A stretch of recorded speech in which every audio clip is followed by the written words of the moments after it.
Welcome to the URT. This is the URT. We are the URT. Smash a like for the URT. Big up the URT people. Please subscribe, like the video, subscribe to the channel. If you're not already subscribed, can you guys hear me? Big up, big up to people.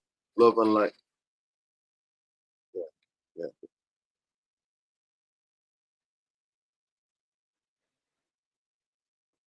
What an absolute disgrace of a football game.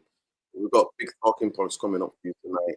We're going to be talking about the whole game, people. The whole game of Manchester United and everything that went wrong today. What we're seeing now is unsustainable. I don't blame this on Amorim. I blame the people who bought Amorim. I'm consistent when it comes to these people. Amorim is inexperienced, and we're going to break it down how in the football it's inexperience. Big up to everyone. You please smash the like, subscribe to the channel, and put shadow back so the least we can do help us. Nothing went right. But people telling me that who watched the stream today who live in Manchester were telling me that I was bigging up Brentford too much. Why you always big up the team? Well, there you go. But yeah, big up, love, like, if you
big up the people, love and like people. Please smash a like on the video.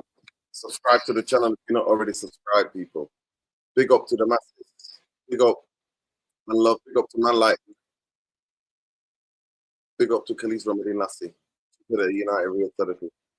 Ruben Amorim first came in charge November 2024. No team has conceded the first goal more than different Premier League games in Manchester United. Yeah. Ruben Amorim, of course, we want to win. We didn't control the game. We played the game. Brentford, yeah, we did.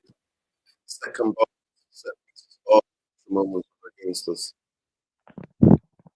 It's crazy. Mbaye, welcome. Ruben Amorim, the first goal's a long ball. We worked on it all week. Yeah, but you know what? They're not listening to you. So something's got to give.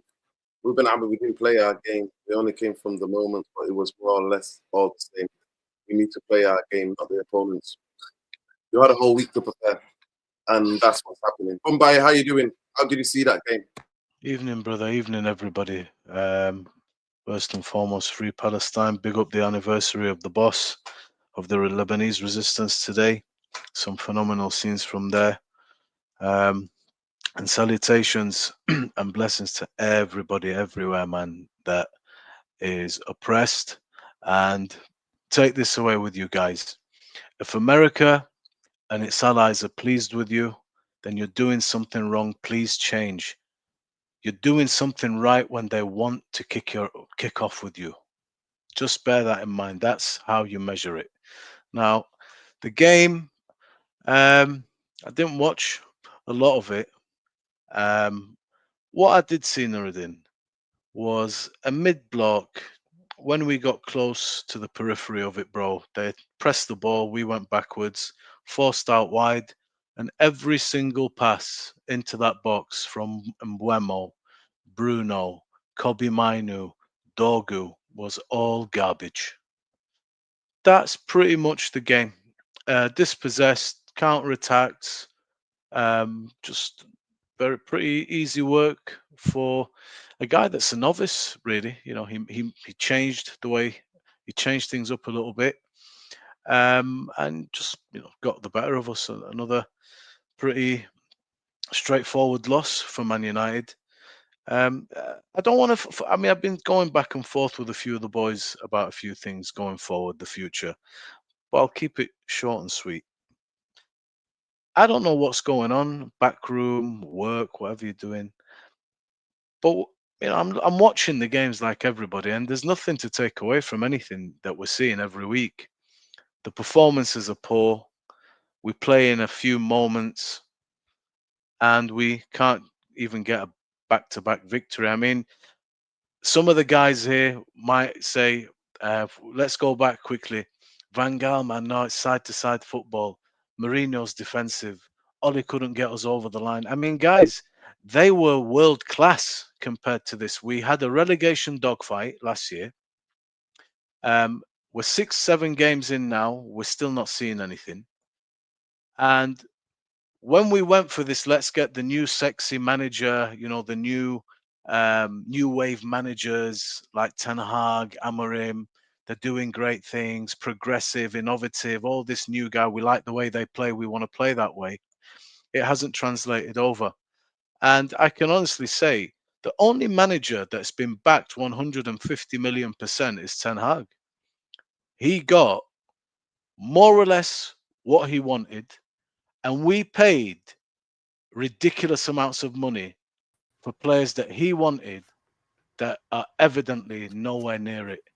And the incompetence of the board is clear, just on the basis of spend and as a ratio to such a lack of progress. But we're the worst we've been.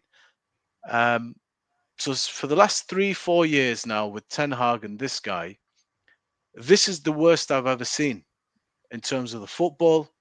And in terms of the 700-800 million spent in that 4 years, I think Ten Hag spent a smidge over 6, and we're pushing 200, 300 with this guy. I'm not too sure. But we were the worst I've ever seen us consistently. Like, it's not really, it's just awful. Where do we go from here? I'm not sure. I don't To be know. fair, today we shouldn't be able to blame the referee. This is not on the referee. Manchester United could have conceded 5 or 6 today. We have to be Yes, we correct. Big up could. Lesso, Yes, big up Luani. yes, yes. Bumbaye, Yeah. you want to take control of the show? I just need to finish a little thing that I was doing with Jarvis on his channel, so I'll be back in 2 minutes. No But go worries. You ahead, do your but thing. guys. You You need do to your thing. react to what's happened today. Do not hold back. Yeah, leave it with us, bro. We'll see you in a minute. Evening, Luani. Evening, Lesso. So Dino was just asking me on my take of the game. I was pretty brief. So over to you, Luani, and then we go to Lesso. What did you think of the game today? Good evening, Bomaye. Happy to be here. Good evening, Therapy Army. Big up the chat. So the little I'm not story happy behind to it. be here. Go Hey, on. but we don't have any choice, right? We have to come here and grieve. Yeah. The little story behind it for me is that yesterday I had a proposition of load going to Boston this morning. And I said, no, we had a game this morning at 7:30. So should I take the load going to the airport, or should I just come home Friday night and chill, wait for this morning for the game? And I said, nah, at this point in time, the game ain't worth watching. What we're doing ain't worth watching. So I'm going to take the load. So I took the load, and this morning, 4 a.m., I was gone to Boston and then unloaded. And as I was coming back, I didn't want to turn on the YouTube's, the updates. Just wanted to come home and watch the game. But I have to watch something. While I have to keep an eye on something or podcast, so I can, I wouldn't be bored. So eventually, I got the score, and I was like, wow, what did we do? So when I get home, I just actually finished watching the game. Bumaye, I've heard you when I come on. It seemed like you and Nuruddin are talking about the board and the incompetence. For once, I don't want to talk about the board. I don't want to talk about the board. I don't want to talk about the incompetence of the board. I don't want to talk about the players. I think our discussion should be centralized on the manager. I believe as a football organization, the most consequential decision or appointment you need to make is the manager. Last week, when I knew that we were playing Brentford, I watched two of their game. I think I watched them against Chelsea and Fulham, and I said, "This is not the Brentford of Thomas Frank. These guys are playing football now. It's not with one, and their loss against Fulham is not like a deserved loss. They play well. I think they drew against Chelsea, and they were playing great. So I knew today we were in for a game. Now I also knew one thing, that with the way we're playing, we were due for a beating, and that beating will not come for any of the traditional top six team. You come from just a regular Premier League team, a team that's just organized, or a team that can set up a mid block, a team that will not be afraid um, to play football, a team that will be just a tad clinical, and we'll get our ass handed to us. That was the ingredient, that was the combination. That has always been the combination. Because as this system of Amorim is constructed, it looked like it's an underdog system. It's a system that's designed to hit teams that press you high and that leave a lot of space behind. That's why any Premier League team that low block us, any Premier, or even better, that set up a mid block, and that is going into the game an underdog team, that is the trap to make us believe, come in the game with a complex of, with an impression of superiority, will beat us. They will beat us, and that's what happened today. And when I watched the game, Brentford was not even. That's what shocked me. Brentford was not even at their best. I watched their game against Chelsea. They played better. I watched their games against Fulham. The game against Fulham. They were better. Today, they didn't have to be good to beat us. And that's why I said this whole thing come back to the manager for me, because we have to agree and disagree on a lot of things. I look at that Brentford manager today. I swear to God, if they put a whole bunch of manager in a lineup and they ask me to pick up the Brentford manager, I will have no idea who he is. And he's been here. He's been there for what, this season? This season, literally. I'm the same And as guess you. what? He played for Birmingham. That's all I know. And then clearly you can see what he's trying to do. You can see the change in the philosophy. I'm not even talking about formation. You can see that the switch from a team that is direct with one direct to a team that now plays football. And he's doing that after losing some of their best players. He's doing that with a whole bunch of no names. So every time we sit down, we make excuses for this manager. It baffles me. Now, I don't have anything to say about the game as itself. There are some parts where players, individual players cost us the game. Like the first goal, for example, I don't know why Maguire stepped out. I guess he knew he didn't have pace to catch up, so he stepped out for the offside, right in the middle of the pitch. But I can still trace that back to Amorim. Why Playing bench? high line with Maguire, man. Yeah, why bench Lenny Euro? What did Lenny Euro do? He's the youngest player that have progressed, the player that has shown the most progress in that team. Why suddenly benching him for 2 games straight? What did he do? Why replace him with Maguire? If that Dalit was the one starting centrally today, maybe we wouldn't have that situation.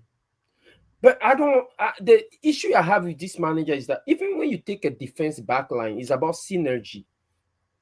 You started with Luke Shaw, Delete, and Lenny Euro.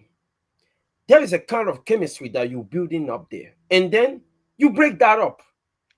For what reason? I don't know. Now, when you move up to the midfield, you see Bruno Bomaye. I know you have a lot of affinity for the player because there are certain characteristics that you want in a leader that he has, right? But we can sit down and debate that. We can still sit down and debate that. We say Bruno is a leader, but when you look at his body language on the pitch, tells you a different story. Today at minute 38, there was a ball that Luke Shaw took from the left side and switched play to him. He was right there on the right side in space, nobody next to him. He missed his control. Start pointing, gesticulating, turn around, give Luke Shaw the eye. And the journalist also, the commentator also caught that. He said, bro, they switch the play to you. You can't control the ball. Why are you turning around pointing? To who? Where is the response? When do you start taking responsibility for your bad plays? His head is not here, this guy. And I'll tell you, I'm sorry to say this, but it looked like our trouble start from the moment we start building teams around Bruno. Bruno is not the kind of player you build a team around. Okay? He is a finishing touch player. He benefited from the fact that we have a front line that has called Mane, Salah, and Firmino. He benefited from the fact that we had a midfielder that was structured and that have talent in the mid, in Pogba and Matic. When it comes to him carrying a team, I don't see that happening. He doesn't have the temperament. He does not have the skills.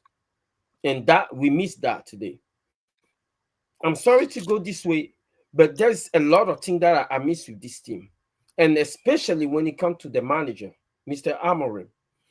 You see, the thing with managers, when you call to lead a group of people, a group of men, you need to have a plan A and a plan B. If your plan A is your tactic, surely your plan B have to be your man management. If you ask me, I would say that the man management is more important than the tactic. Because if you get figured out in terms of tactic, you will have to rely on your players. You have to inspire them to win the game for you. You have to inspire them to grind out results. This team has given up on Amorim. I'll just leave it at that. I will come back to that point that you touched on. I think it is important. There is something to be had there. Lesso, I know you're very happy with today's performance. Why don't you tell us why?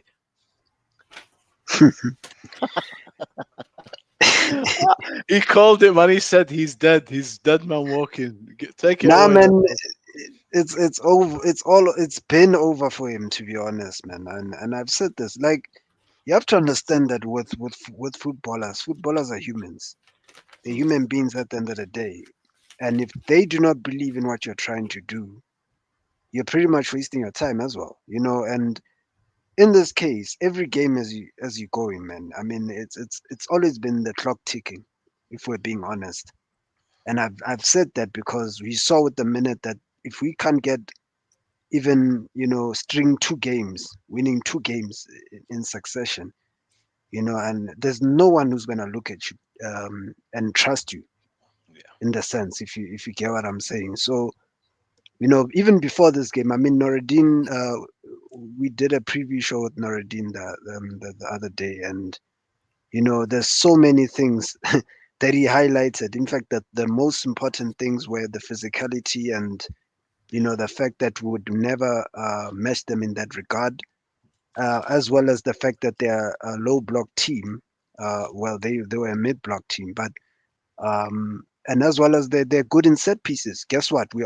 Those are our 3 worst weaknesses. Never mind anything. And that is why I told him straight up, and I told him we're in trouble. Because you just stated 3 things that are problematic with this team, never mind anything. So it was one of those games where I hoped we would get a draw at best. I would have taken a draw because of how bad we are, not on how great Crystal Palace are. Let's not get that twisted. It's how bad we extremely are. Crystal Palace didn't even have to get out of second gear. Brentford. Brentford. Sorry. God help us. Palace could be a real Brentford. I keep, you know what I'm saying? But in terms of Brentford, that that's what I sorry about that. That's what I said in terms of that we would essentially be, we were screwed before this game even happened. Yeah. We discussed the fact that we they are going to go after our weaknesses, and the fact that in terms of the selection, this manager is not gonna tweak anything. He never really tweaked. We funny enough, even the team that we picked, we said from the get go that he was gonna pick the exact same team. Oh That's how wow. predictable this guy is. Yeah. So I'm sorry, like that is why I think he's gone, because he does not even want to, change up things. If you see that something's not working, I don't care whether you have a philosophy or whatever that you have. Even the greatest managers have changed and they have adapted, over time. So he should know better. And if he's sitting there, essentially, I think to me, he himself has actually surrendered. He's actually waved the white flag a long time ago. You can see it in the way he looks at matches. He can't even he can barely watch his own team play. Never mind anything. And that's the kind of guy you want leading your team out. As a football player, and you watching your manager, literally looking down and not watching the game, and covering his eyes. What kind of confidence does that give you? Essentially. So for me, I'm sorry, like if right now I can't look at him anymore. I have to look Mm. at Ineos because they're keeping him in this job. He should be Yeah. gone. He should Yeah. be gone. If they feel like he's not good enough, why are you prolonging this?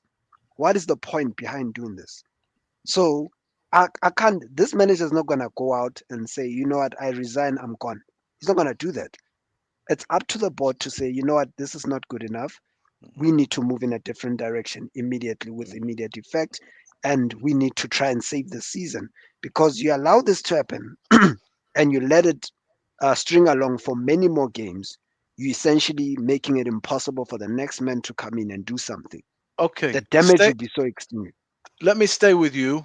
First, big up Jamie Wayne, big up Fury, Cliss, big up Carla Derbyshire, Wendy, sending you my warmest regards, and everybody else in the chat. Let's stay with you, Lesso, since you touched on that. Why do you think they're prolonging this? Is it possibly to mask, I don't know, to mask their incompetence, or does it only exacerbate it if they keep him? Because what you're saying about Ruben Amorim, sometimes when you're terrified of your own self, almost like, I'm defeated before I go out there and I'm just going out there taking the hits. Please put me out of my misery. Could be, could be. Or is there something happening that we don't know about? Why keep him on? What's like what why prolong this for another, I don't know, I've, 5 games, 10 games? What do you think? Anything there? I've said this in the previous show with Noridin. I mean, I'll say it again. It's due to the fact that whoever brought him here is going to be held accountable when you have to sack him, because it's the amount that you have to pay to get rid of him. They're not, with Ineos, the way they're running the ship. Every time when money is lost, someone gets the head. Uh, You know what I'm saying? So in a sense, it's Parada who brought him here. Never mind that. So he knows he's one manager away. When they get rid of Amorim, he's one manager away. He's getting the sack after that. If he gets the next appointment after Amorim, he's gonna get the sack, because now there's already rumors circulating that they wanna replace Jason Wilcox. Never mind that. So with Barada being solely responsible for going out and flying all the way to go and getting this manager through the door. Even after he's our former sporting director said, this is not the right time to be going for someone like this. The players don't are not compatible to what he's trying to implement, anyways. So how on earth are we trying to get a manager that does not fit in with the players that we have? Now it's on Barada, yes, and then they're gonna say Jason Wilcox, he's part of it as well, but he said he's not part of it, but it doesn't matter. I think people are gonna get the chop, because that's how we've been run ever since Ineos has come in. whenever money's lost, someone's gonna get the hit. Yeah. So it's not just gonna be the manager alone. I really think that sacking the Ashworth, less so, Dan Ashworth, kind of like the criticism they got. That's why Amorim's still in a job. People, I just want to break down the 5 things. Ruben Amorim is inexperienced. His coaching staff are inexperienced when it comes to the Premier League. Yeah. Jason Wilcox is inexperienced because he's only had the job as a director of football for a year or so at Southampton, if I'm not mistaken. Omar Barada was a COF. This is his first job of a CEO. He's inexperienced. Jim Glazer is inexperienced owning a club of this type of scrutiny and exposure. Glazers have effed us for the last 20 odd years. And what's happening now, all of this did not happen in a vacuum. The managed decline of Manchester United was happening while Fergie was there, while he was propping the Glazers up, saying there's no value in the market. This is where we're at. And Tammy, all due respect, bro, stop scaremongering. F Southgate. No United fan is ever going to like Southgate. So we're not going to get Southgate. So let's not scaremonger. Ruben Amorim, I've asked a question in the community question. I've asked, can Ruben Amorim fix this? Can he change this? So please go and make a vote. But more importantly, guys, let's get to 200 likes ASAP. The channel is shadow banned. I don't know if you saw it. We did a 2-hour yesterday. 2-hour, what do you call it? Preview. Usually we get about 2,000 people watching. We only had 1,100 people watch the video. We're shadow banned. So the least you could do for us, standing in solidarity with the Palestinians, with the Sudanese, with the Congolese, with the Lebanese, with the Syrians, with the Iraqis, with the Iranians, with all those people, the least you could do is like the video. So please like the video. Subscribe to the channel. Ruben Amorim is out of his depth. I don't blame him. I am not about get Ruben Amorim out. I have never got really interested in or out coaches. Sometimes I've got angry. But when I look at this, what I want from a Manchester United coach, I know that the way that we're owned, we're never going to compete for the Champions League ever again, seriously. The way that we're owned, we're never going to challenge for the Premier League. So what I want is a coach who can just play decent football, good football, makes us hard to beat, entertain us, score some good goals, and that I can go on a decent runs with, like maybe 6-game unbeaten run, maybe, you know what I mean? Like not conceding many goals, maybe scoring many goals just to get the goal difference positive. You know what I mean? Those type of things. And when I go to that stadium, I just want to watch good football. I want to be able to buck teams. That's all I want. I'm not asking for the world here. But everybody there is inexperienced. And that's why I broke it down into 5. Now, where does the blame go? The blame is on some of the players and Amorim and his coaching staff. They share that. The blame is in the football structure because they were employed by the ownership to sort this shit out, but they've made the fundamental errors. He's 40 years old. Bruno Fernandes let it be known before the Spurs Cup final, Europa League, where he said Ruben Amorim did not have a clue. Ruben Amorim was shocked at the level of intensity in his first game by a relegation for the Ipswich Town. He was shocked. He turned around to Bruno after the game. This is what the bottom teams are doing, playing with this level of intensity and aggression. At the end of the day today, all the stuff that we broke down last night, Lesso, Jarvis, Sean last night, we're all together. We were breaking it down. Everything, please, any of you, Bumbaye, Luani, anybody on here, go and watch it. Everything we broke down happened. We started to play their football. And if you watch the game, in the goals that, and the way the goals that were conceded, I put out a tweet. I said, first goal vital. Why is that? Because I know Manchester United do not have the mentality. I've been saying that and tweeting it out. Lesso will tell you, for the past 5 to 6 years, I've been tweeting that out. First goal vital. Because we don't have the mentality. I said, can we play against their set pieces? Can we, their physicality? And most importantly, can we stop the counter-attacks? Can we put pressure on the ball before they hit it?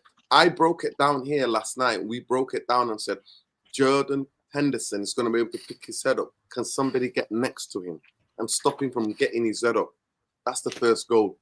At the end of the day, Manchester United have a squad of mismatch. We've still got players from Jose Mourinho, Ole Gunnar Solskjaer, Erik ten Hag.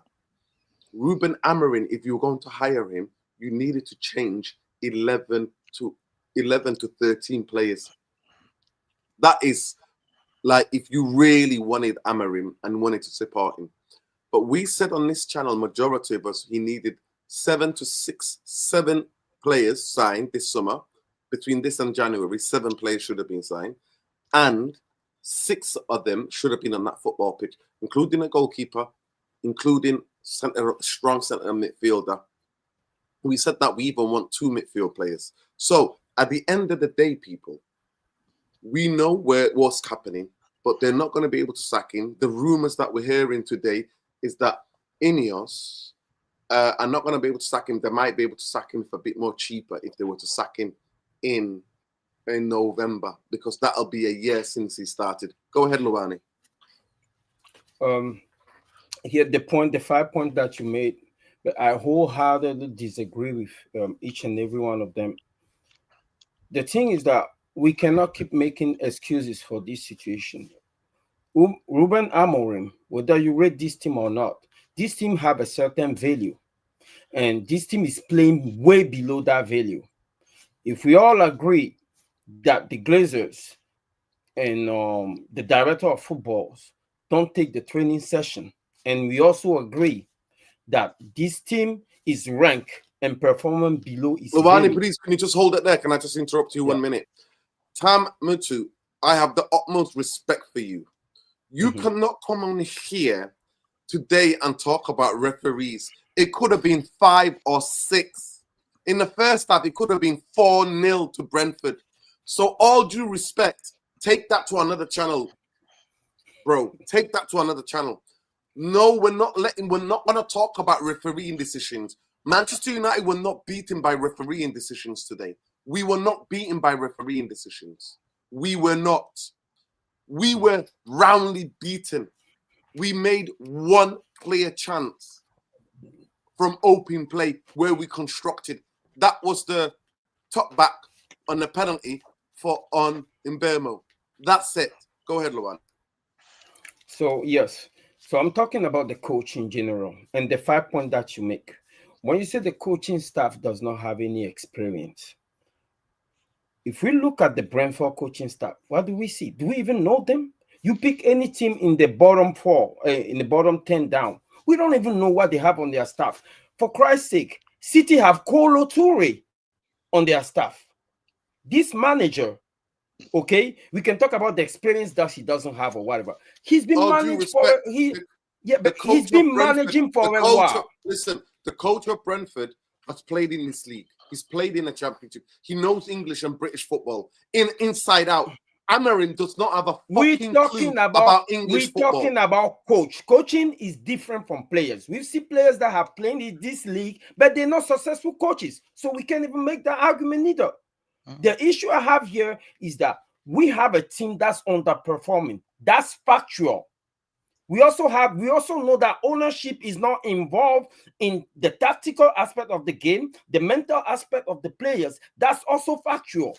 Why can't we conciliate both of those facts together and admit that the coach is this quoting that we're going through is derivating from the correlation of the relationship between the coach and his players. And that's where he starts and that's where he ends. Call me back and talk to me about not getting a backing if this coach is performing at least at his level. This is not right. This is not right because this coach, I've watched coaches play football. We don't know anything about the Brentford coach today. The Brentford coach. We don't know anything about him. We don't know anything about 90% of the players that he have on that team. But yet they came and they beat us being in first gear. You know what drives me nuts is at 2-1 at the 87 minute. We were at 2-1, 87 minute. And this Brentford team didn't even low block us to preserve a 2-1 lead. They didn't feel it was necessary. They were still passing the ball around. they were still pressing us high. It's like a cruise control for them. It made me realize that we are not a danger. If you are a decent team, you can keep the ball, do basic things, right? Like basic thing like team do in Division 1 or your neighborhood club do in rehearsal, in training, just pass the ball around a little bit. We cannot get the ball off you. And if we do, we cannot even use the ball properly. They didn't feel threatened at all. That have nothing to do with the Glazers. If you want to have a discussion, look, the Glazers are not, they're not your regular owners. They're sifting money of the club, from the club. They're firing people they shouldn't be firing, and they are the model of incompetence. I agree with that. But today, this is on this coach and his players. When you are a coach, you need to have at least 2 plans. Your tactic is fine. That's your plan. But your man management is very important.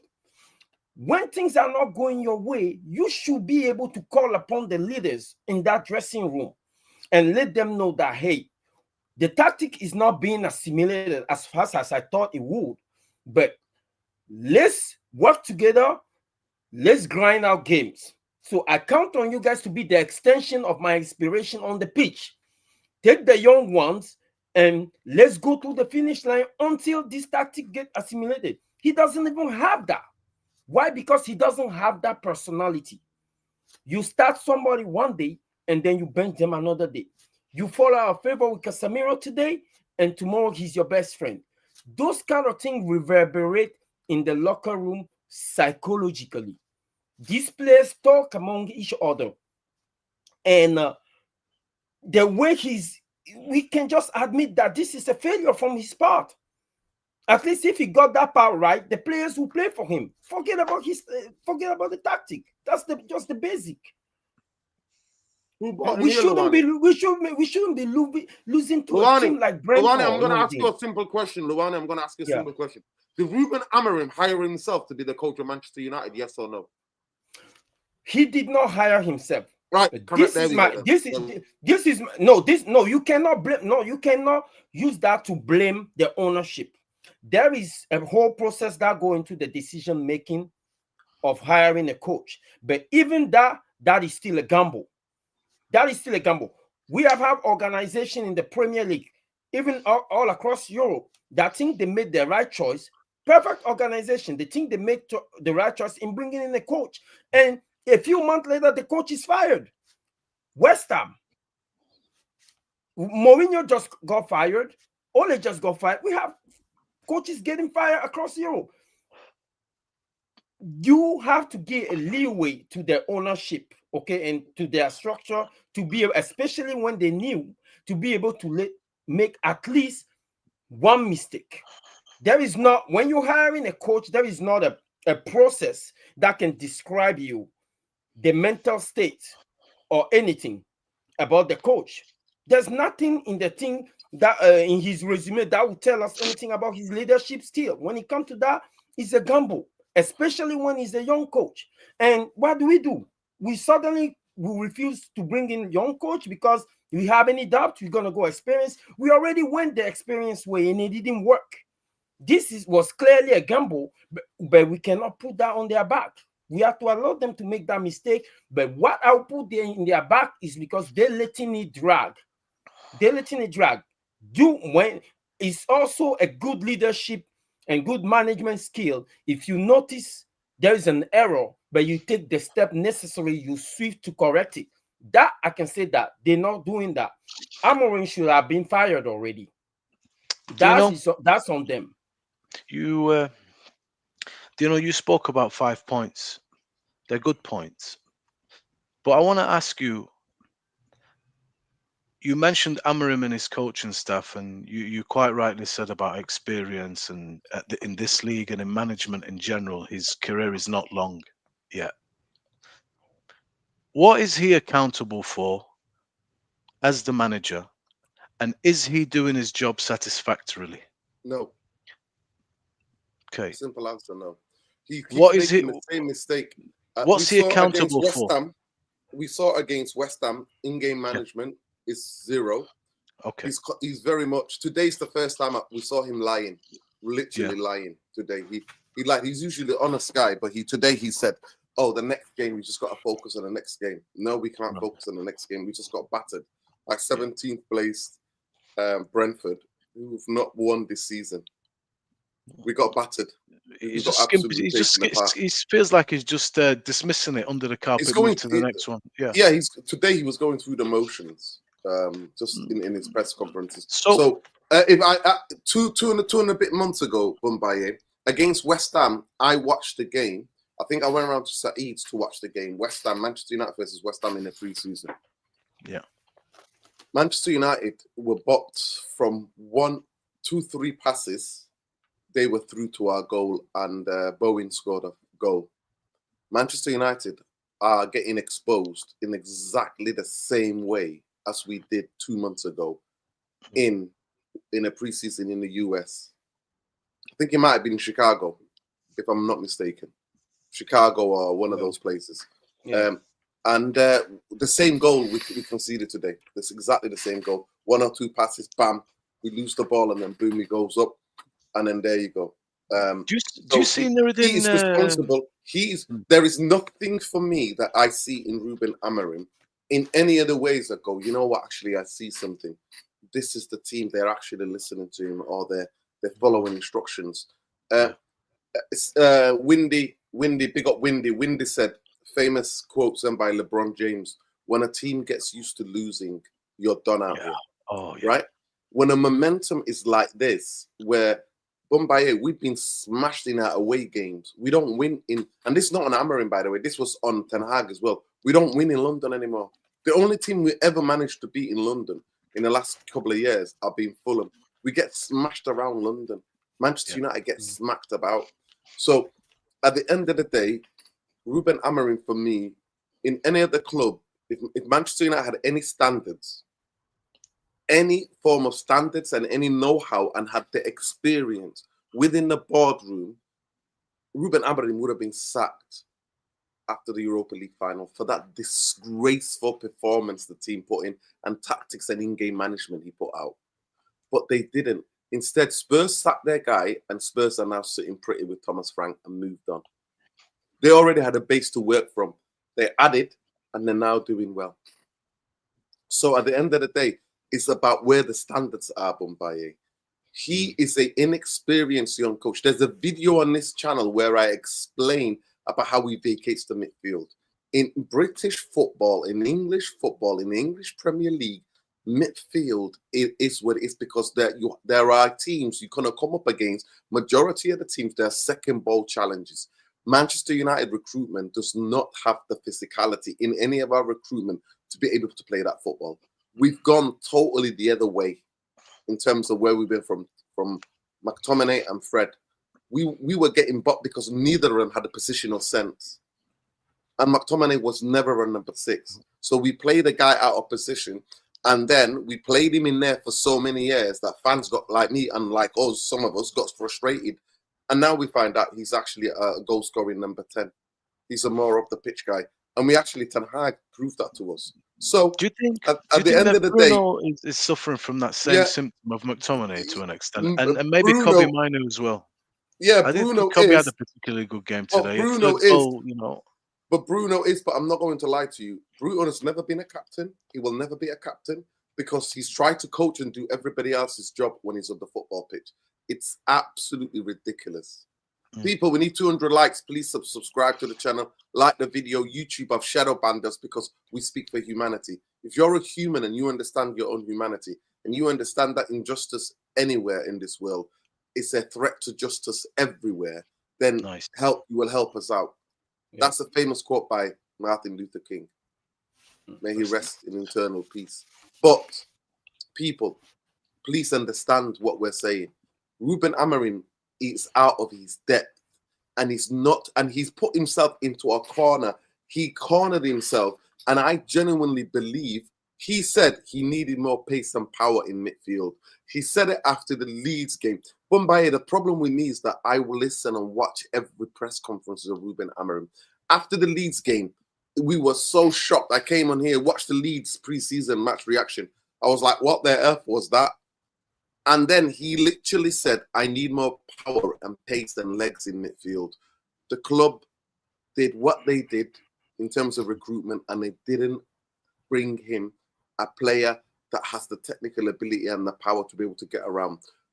The system, the players that in our squad do not fit in his interpretation. Let me get this right.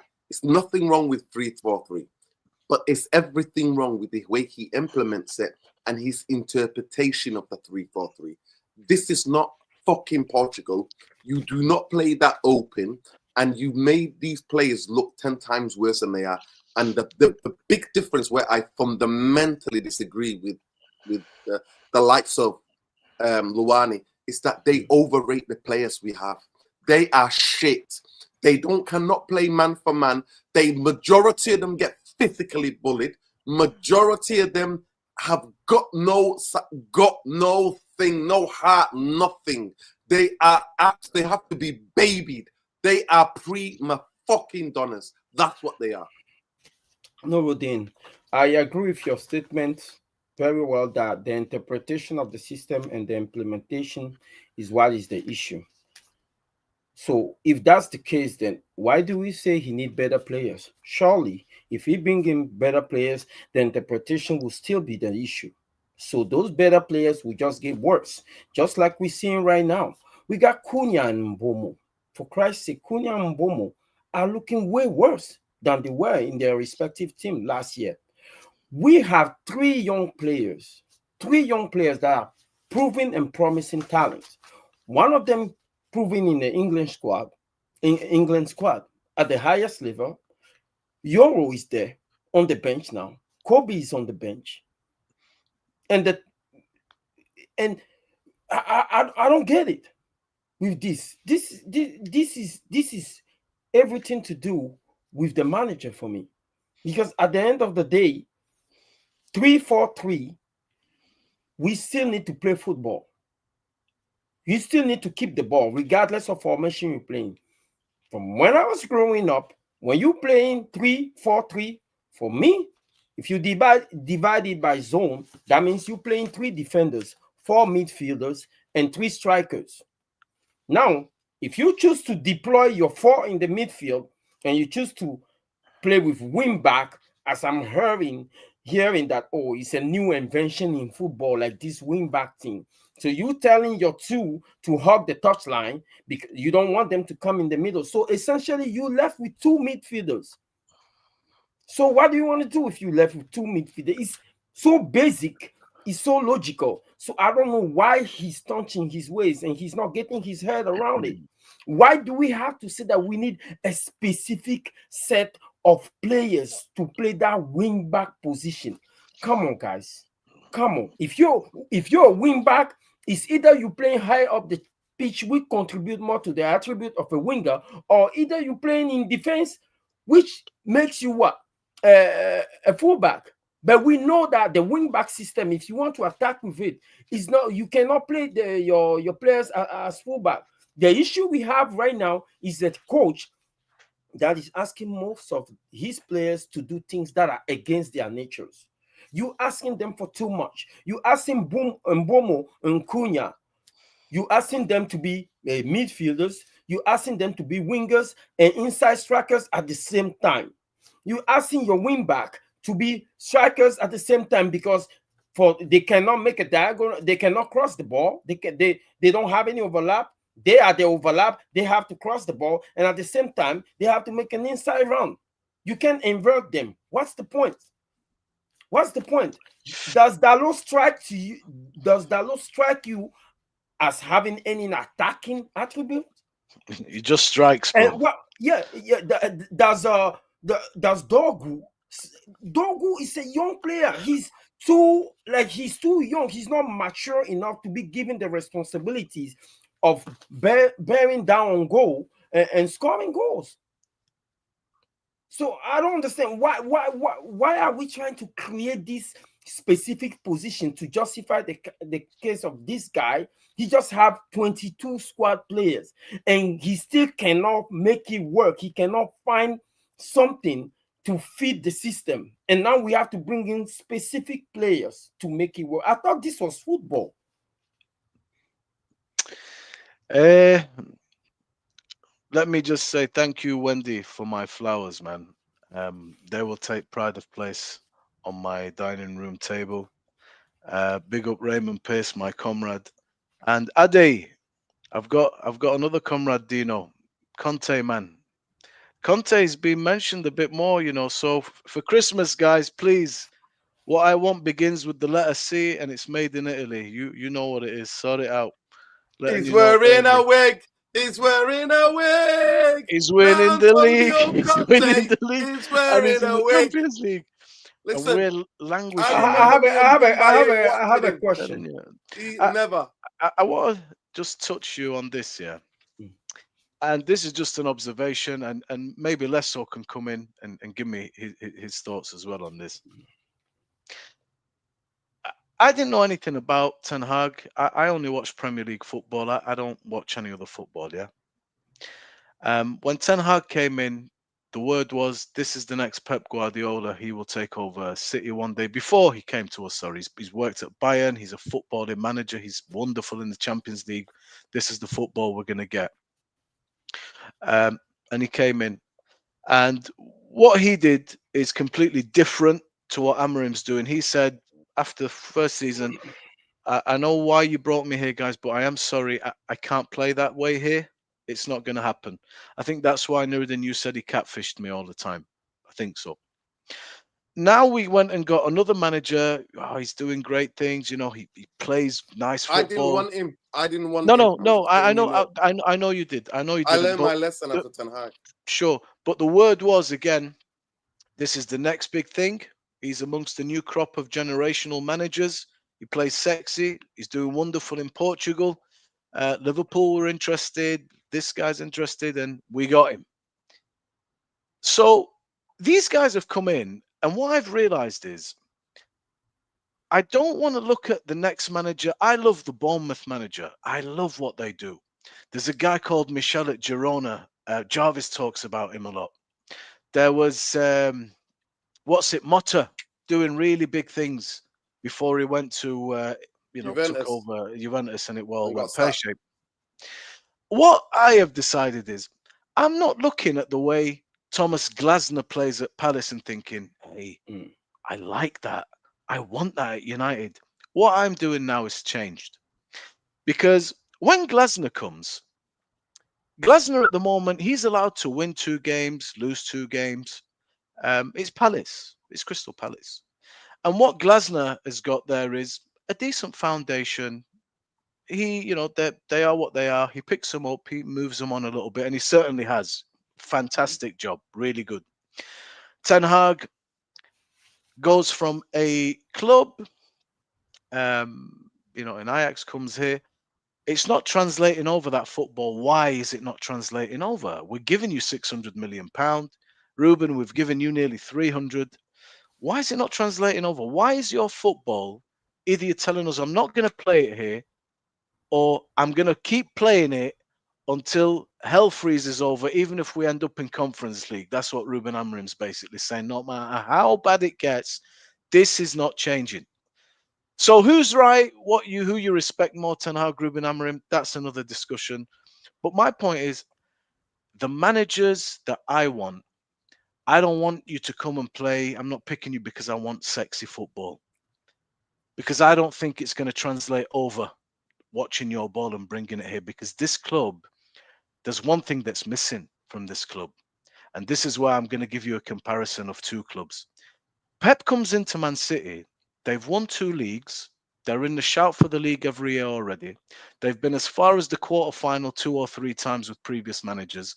They've won the FA Cup and the League Cup. They have players in there like Kompany, Otamendi, Silva, Aguero, a couple of others in there with good mileage on them, 2, 3, 4 years in some cases left. Joe Hart. Standards are set. Pep comes in, has a rough first season adapting, comes fourth. Pep, here's £250 million 10 years ago. Just move us on, and he did. Now, what we are is not that. See, that's what we're not. And that's why these managers will fail. because that part, the foundation, the bedrock that makes everything else that you build on top of it in terms of your football and stuff is not there, because you've had a 12-year gap, and all the players and all the staff and the management of Ferguson, all that disappeared. And Mumbai, during 1 that second. 12 years, you've Big got up Susie82. You're a mod now. Big up to Susie. Appreciate it. Go ahead, Darren. you've got just a barren part. Nobody knows what it is to win regularly. Nobody knows the standards anymore. Klopp comes in to Liverpool, first press conference. Ferguson goes, I'm worried about this guy. Why? All he talked about in that press conference was, when the players now put on the Liverpool shirt, it has to feel different. When they come into Anfield and go out into the stadium, there has to be a different belief. They didn't win the league for 30 years. They were top six. They're not a challenger for the league. Brendan came closest, second. Mourinho came close. Don't mean anything. Manchester United's problem is there is no standards. There is no culture. All those things, man, that you need, robustness. We don't have any of that stuff. So when a manager comes in, it's not about just, right, this is how we're going to play. This is Man United.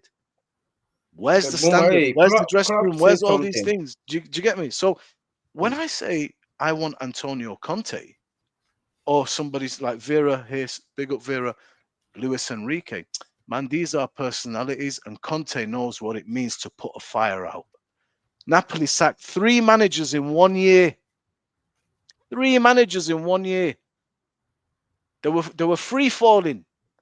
He comes in, buys a few astute buys, wins the league. It's not supposed to happen. That people underestimate that. It's not supposed to happen. To be fair, Bombay, Inter Milan have been challenging recently for the league and been winning league titles. So let's not give it. No.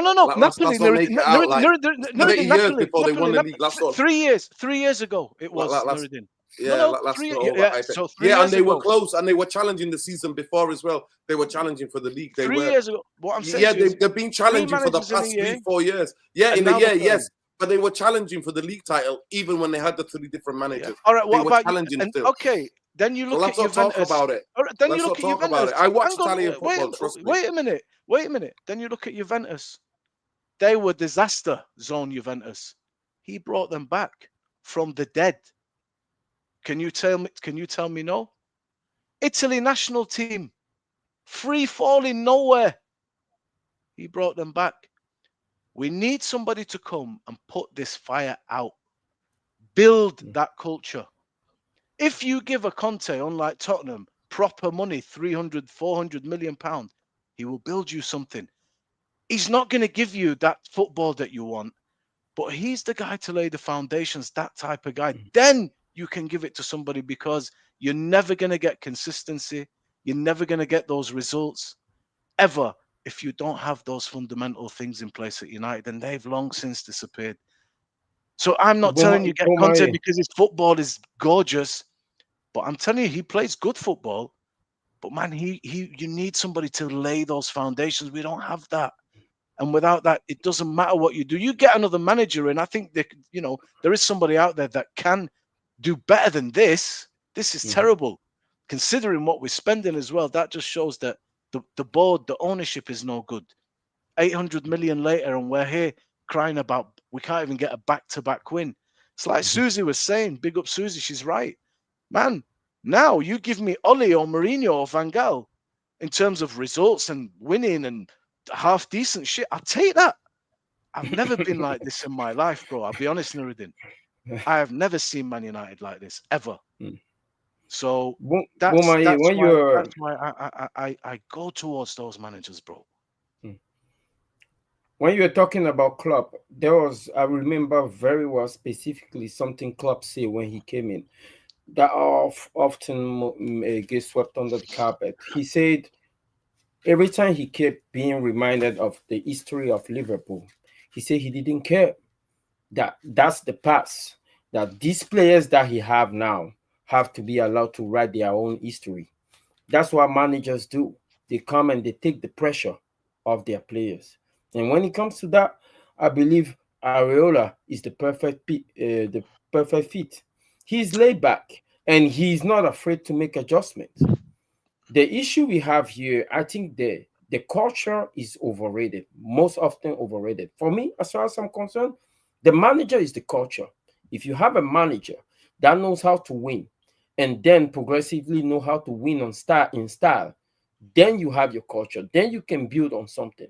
And But that's what question, Klopp did. please, question. Luani, our players under Amorim have now been working for last season, and now you're 7 games in, including the League One, like that's 8 games, yeah? You're working all week. There's no interruptions now, so that's out the window. We've virtually got the full squad. The full squad, other than Lisandro Martinez and Cass was red card. Everybody else is available. Bro, when Klopp came to Liverpool, yeah, and Mourinho did the same thing. They asked him, why did you take all the old stuff down? He goes, because I don't want the team that I'm trying to build to live in the shadow of the past. They would need to write their own history. That's fine. But nobody's improving. It's been said in the comments a lot tonight.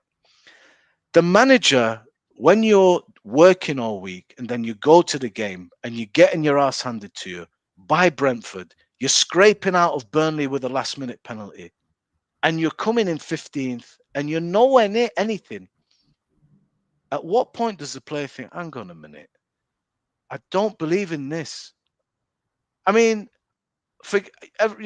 I like Bruno, and he gets a lot of shit, no problem, fine.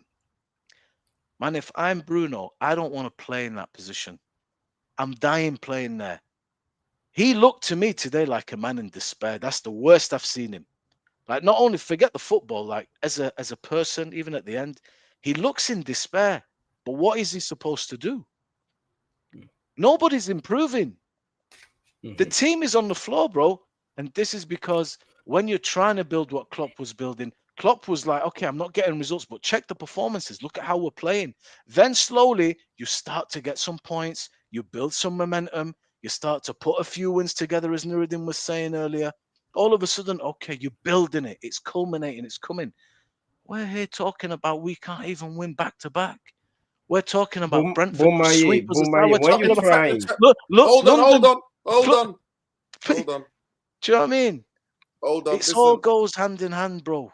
At the end of the day, you think that Conte may be able to fix this. I don't think anybody can fix this in the way that you think we can fix it. We just need stability. I don't even want Iriola because Iriola plays 2 in midfield. We're going to get exposed again.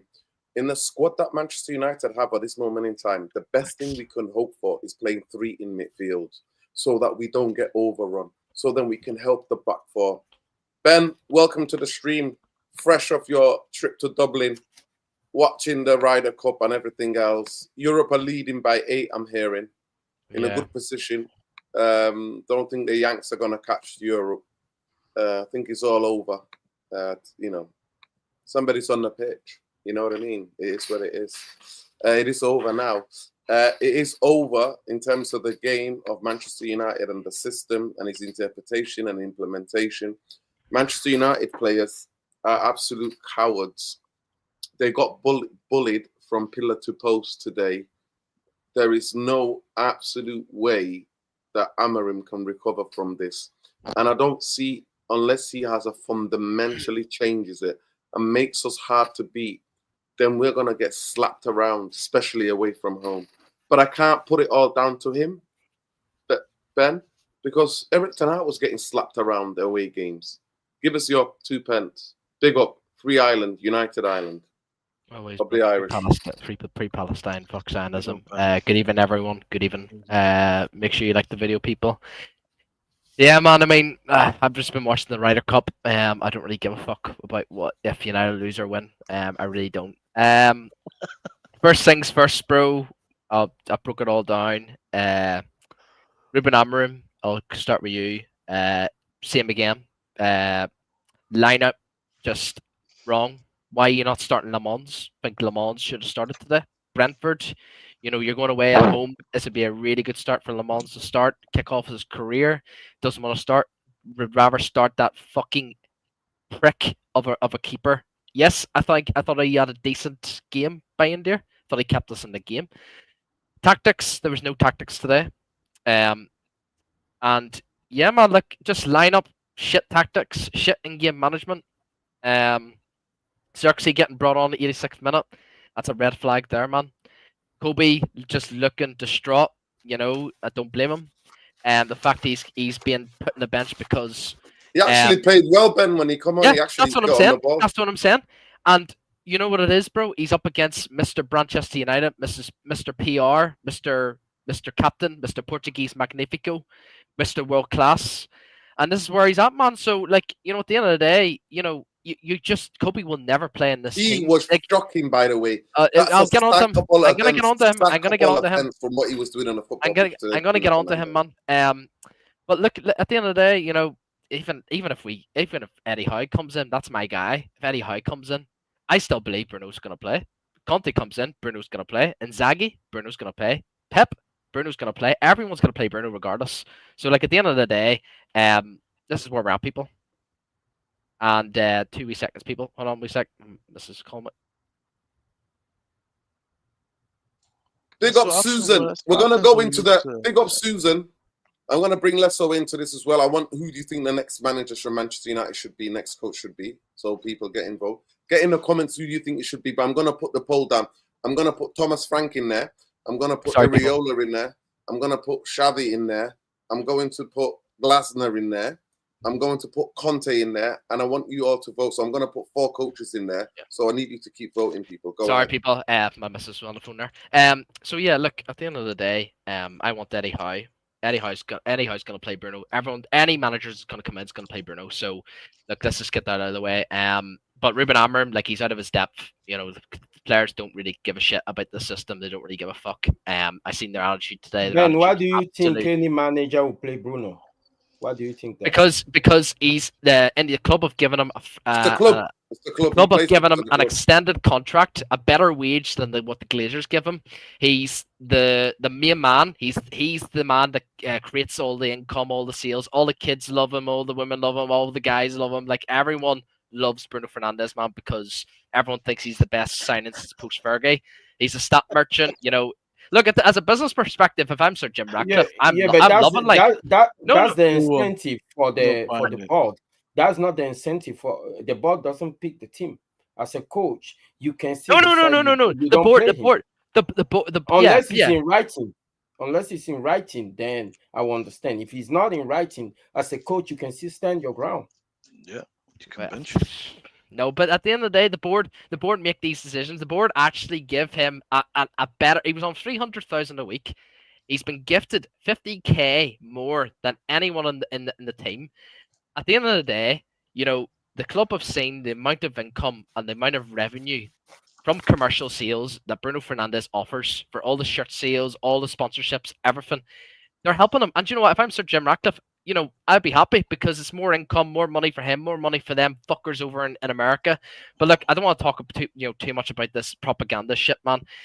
On the Bruno, I mean, I don't really want to rage anymore, man. Everyone's gonna say it's coach this, coach that. Like, you know, I mean, Amorim's out of his depth. I've said it so many times. Like, but what an absolute shocking performance from yet again a captain that I don't see. Like, honestly, a captain. What an absolute dreadful performance. And you know what? It comes back to me what I said about Bruno.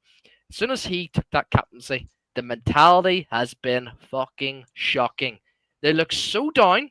The team looks so down. It's the coach's job and it's the captain's job to focus on to sort the mentality of the players out. When Bruno's on that pitch, I don't see any fucker happy, man. They're all fucking sad, man. It's embarrassing, man. I just need this fucker out of my club, man. As soon as I get this fucker out of my club, I won't have an agenda on anyone anymore. It's just, and yet again, by the way, Brentford were through our opposition box. Ugarte was on the edge of the box at one stage, and I'm like, where's Bruno? Where's Bruno? Oh, he's jogging back. Yeah, he's halfway up the fucking pitch, man. You're a midfielder. People say Glasner is class manager, but you know what the issue with Glasner is? He actually plays with 2 CDMs, 2 proper defensive-minded CDMs in Adam Morton and Will Hughes. And yes, people will say, like, you know, Will Hughes might not be a great player, like, you know, all this sort of stuff. But you know what? He's defensively minded. We don't have defensively minded players.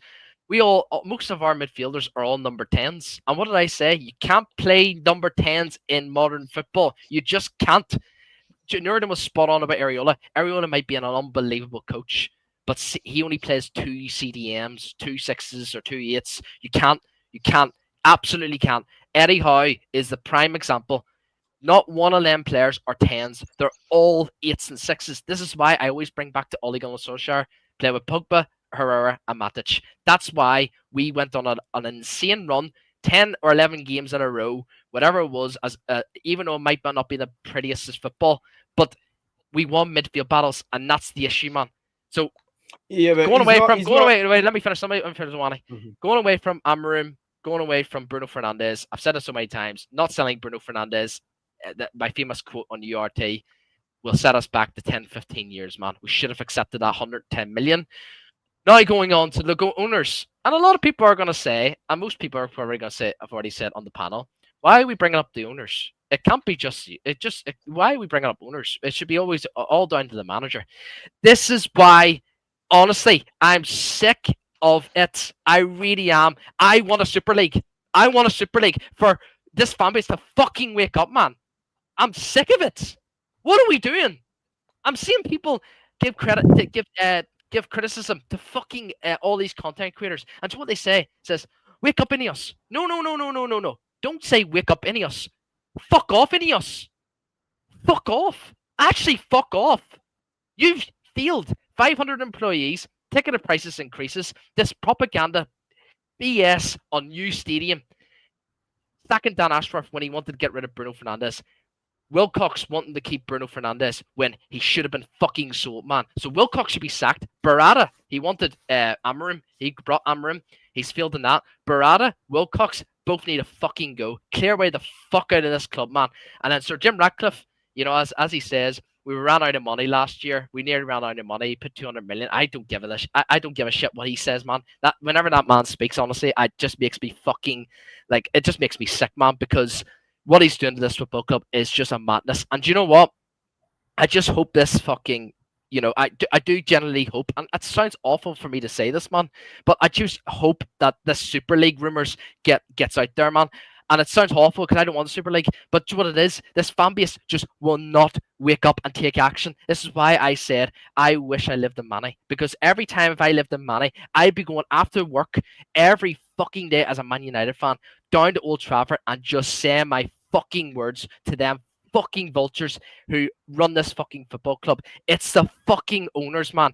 Get rid of the owners first. That's number A. Number 2, why is Dalot? Why is Maguire? Why is Shaw? McDonald's? Why is McDonald's still here, man? I'm sick of it. Bruno Fernandes, Maguire, the list goes on. People say the bomb squad was Anthony and all this shit. Yes, they were awful signings, but these players have been here longer. They've been here longer. I'm sick to it, man. And it sucks to be a United fan. It really fucking does. But what it is, people say it's impossible to get rid of the Glazers. It's impossible. It's fucking not. It's fucking not. If this was in any other foreign country, man, Ajax got rid of the owners. Fucking AC Milan did something to the fucking owners. Why can't fucking we? Because we're too scared. We're too scared. 20 fucking years, man. 20 years of this shit. 20 years, and yes, Ineos came in. Yes. All the bootlickers are going to say the recruitment's been better, all this shit. I don't give a fuck, man. If you make mistakes, you've made mistakes. Out you go. Out you fucking go. The first recruitment, as people say it's the first recruitment of Ineos. Oh, hello, Nerdin. People say it's the first recruitment of Ineos. It's not. It's the second. They kept Ten Hag, and they wanted, they brought in Amorim, and they failed. So do you know what? Bye-bye. See you later. And at the end of the day, you know, people are going to say, I know a lot of people are going to be criticizing Amorim and saying, get the fuck out. You know, I said it. He's out of his depth. Players don't really give a fuck about him. But come on, man. There's bigger picture than fucking Ruben Amorim right now. And it's these fucking vultures, man. My message to United fans, take fucking action. 1958, I want to see protests. I want to see it. Every fucking home game. And I'm told the missus, I'm not going to any more Man United games. I'm just not. They don't deserve me. They don't deserve anything until I see the fucking fan base wake up, man. It's actually annoying. I don't actually blame Sir Jim and Glazers anymore. I actually blame us. because we're just scared. We're fucking scared. Scared. It's fucking annoying, and I'm sick of it. It can't be all down the manager. It's been 20 fucking years, man, of this shit. 20 years, and Nurden keeps saying it. That's why I always, before I, obviously I came into URT, that's why I love Nurden's channel, because he keeps a 100 fucking percent for so many fucking years of this ownership and these vultures, and any other one, any of our YouTube channel, it's always, oh, he's doing a good job. What are we talking about? We got to give any of us credit because the recruitment. No, stick to the plan. Protests need to be happening. If not, honestly, man, I don't believe in it. But if it gets to this point, man, look at Ajax freaking breaking glass in fucking their own stadium. AC Milan, actually properly. It was actually horrible scenes. But you know what? They actually got rid of their owners, whereas us, 20 fucking years, people. How much longer are we gonna wait? Big up, everyone. Hit the likes. Free Palestine every day. You're on mute, by the way. Oh, yeah, but anyways, man, what do we all think, anyways, of the game? big up. Sean, how you doing? You woke up at 4:30 in the morning to watch that shit. Please don't tell me you watched it till the whole game. Please don't tell me. I watched the game. I didn't get up as early as I would have liked, so I missed first half. But I watched second half. Yeah, there's nothing to say, right, about Amorim and United. I'm not in the burn it all down crew. So I still think there are managers out there that can do better than 17 losses in 30 games. Sean, just one second. Let me just tell them about the poll, please. Let me just tell them about the poll. The poll is who should be Man UFC's next coach. We've got Eddie Howe, Conte, Iriola, Xavi. So please get voting. At the moment, it's Iriola with 34%, Eddie Howe with 26%, Conte with 15%, and Xavi with 28%. Keep voting, people. I wish I had two more columns. I would have put Glasner on there as well, and I would have put somebody else on there as well. But yeah, go ahead, Sean. I don't see us getting any manager from a team in the Premier League. I think all the managers that we would like from England are in better positions, to better performing clubs that are more organized, and in better situations. So I don't see us being able to get Glasner or Iraola. I think our best bet is probably somebody like Xavi, former Barcelona manager. But I think even then, right, I don't mind also just punting. We don't have to decide right now. We're okay getting an interim, because the last thing I think we want is another Amorim who comes in and needs to write off the season. I think we need somebody that everyone kind of understands is here to do a job, which is to right the ship. The best thing, we need a manager who doesn't make it seem like 3 points is the be all end all. We thought we were in dire straits when Ten Hag was coming sixth or when Ole was coming third. This guy wants to take us to hell. So it's enough. In the preview yesterday, right? I said it that, like, honestly, for me, like, it wasn't that I was expecting a win. I was demanding a win because that's the bare minimum that Amorim and this team can face. And I think what Amorim is trying to tell us is that the only way he can win a game of football is if he's playing against 10 men. Because it doesn't matter if it's a top four side, or if it's a mid-table side, or if it's a relegation side, or if it's a championship side in Grimsby. We can't beat anybody. Like, we can't play well against any team in the entire hierarchy of English football unless we have a one-man advantage. So I think Ineos might be waiting for Liverpool until Liverpool gives us 5-0 or something before they finally sack him. But I'm here to tell them that Chelsea lost today, Liverpool lost today. There are points up for grab basically in this league. We can still salvage something from this season. It doesn't need to be a complete write-off. So yeah, absent taking Sir Jim hostage and demanding that he do exactly what we want. I think the clamor for protests and in the absence of anywhere to direct our anger, I understand why fans are now directing the anger at other fans. That if we all just tweet the same thing at the same time, a great change will take place. I don't see that happening. I think the best and easiest solution right now is to sack this guy, right? So let's just, this was a terrible experiment. Amorim has served his purpose for us right now. And his purpose was to help us get rid of some of the deadwood. Great job, Amorim. You've helped shape some of these guys out. Now, thank you for this, experiment in failure. Let's look for a manager that isn't afraid to get 3 points. Amorim has proven to us that his pride is more important than the results, and that's just not a sustainable place to be, basically, as a football club. I'm tired. Yeah, big up people. Please get in the votes. Please get in the poll, and people, where we need 52 likes. Just please, 52 of you, just like the video. Smash a like on the video. Subscribe to the channel. Like Susie says here, the channel is shadow banned. If you've seen our last videos, we didn't. Sean, I wanted to ask you. Last night, some people have accused me, some friends of mine who watched the stream, and said, "Why are you always doing so much deep analysis on the opposition and bigging up the opposition?" Sean, please be honest. Did everything me and I talked about that they would do, did they do it, yes or no? Yeah, but I have mixed feelings about the point that you're trying to make here, right? Because on one hand, yes, sure, they did everything you said. On the other hand, it means that it's so obvious, right? How can it be so obvious that everybody was talking about it and everybody knew what was going to be the problem except our manager, right? So like, I don't know how to react to what you're saying. The fact that we all talked about the lack of pace, we all talked about needing Kobe Mino in midfield, right? Like all the bare minimum basic things. And I think the Bruno Alters, right, must be having a great time, because Bruno is having a stinker, a generational one. And I wish the manager was wise enough to know that, like, okay, this guy is playing shit, or even somebody like Mbeumo, right? You saw with Maresca against United, having the wisdom to say, okay, Garnacho, it doesn't look like you're able to turn up today, so I'm not going to play you. It was clear after a while that Mbeumo wasn't going to turn up today against Brentford. For whatever reason, whether it's nostalgia, whether it's pressure or whatever, Mbeumo did not have a good game today. And, I think we could have seen Xerxes come on the pitch earlier. So, yeah, I think, Nerdin, He doesn't your like points. Sersky. I already explained it. He doesn't like Sersky. He doesn't. And I don't know why Sersky and his agent didn't go and get a move, because Sersky would be playing football. Most likely he will go in January. He doesn't rate him. I broke it down. Last season, after at the match international, he dropped him. It was the only time before that where we were playing football. Actually, Zersky was holding up the ball.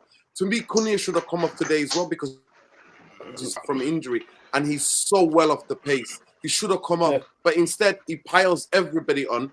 And I don't understand that, Lesso. I'll go to you, Lesso. Why is he piling on when you've got too many attackers on the football pitch? Who's going to give them the ball? You've got too many similar attackers in the football pitch. You're supposed to keep your structure and keep playing football. And how come we can't pass the ball to each other? By the way, I need to show you something, guys, because some of you accuse me of having an agenda against Diego Dalot.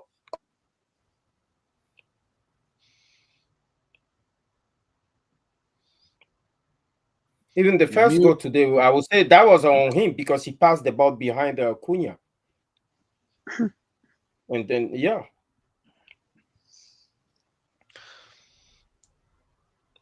So we went from a goal scoring or potential goal scoring opportunity 1-0 to conceding a goal.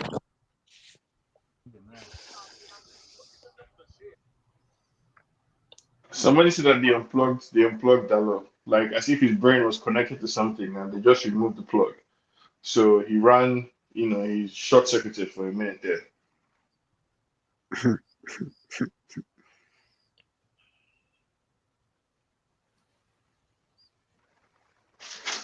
Is there anything on mute?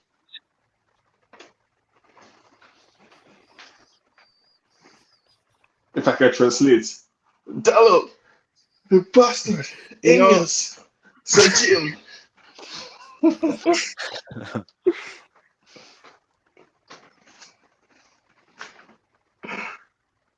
I mean, I want to give Dalot the benefit of the doubt that the camera is cutting off, and maybe he was trying to track somebody, but it looks crazy the way he just abandons the ball and runs inside, leaves delete one against two.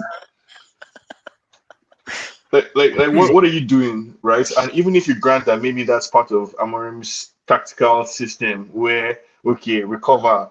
If the late is going wide, then Dalo, you run inside.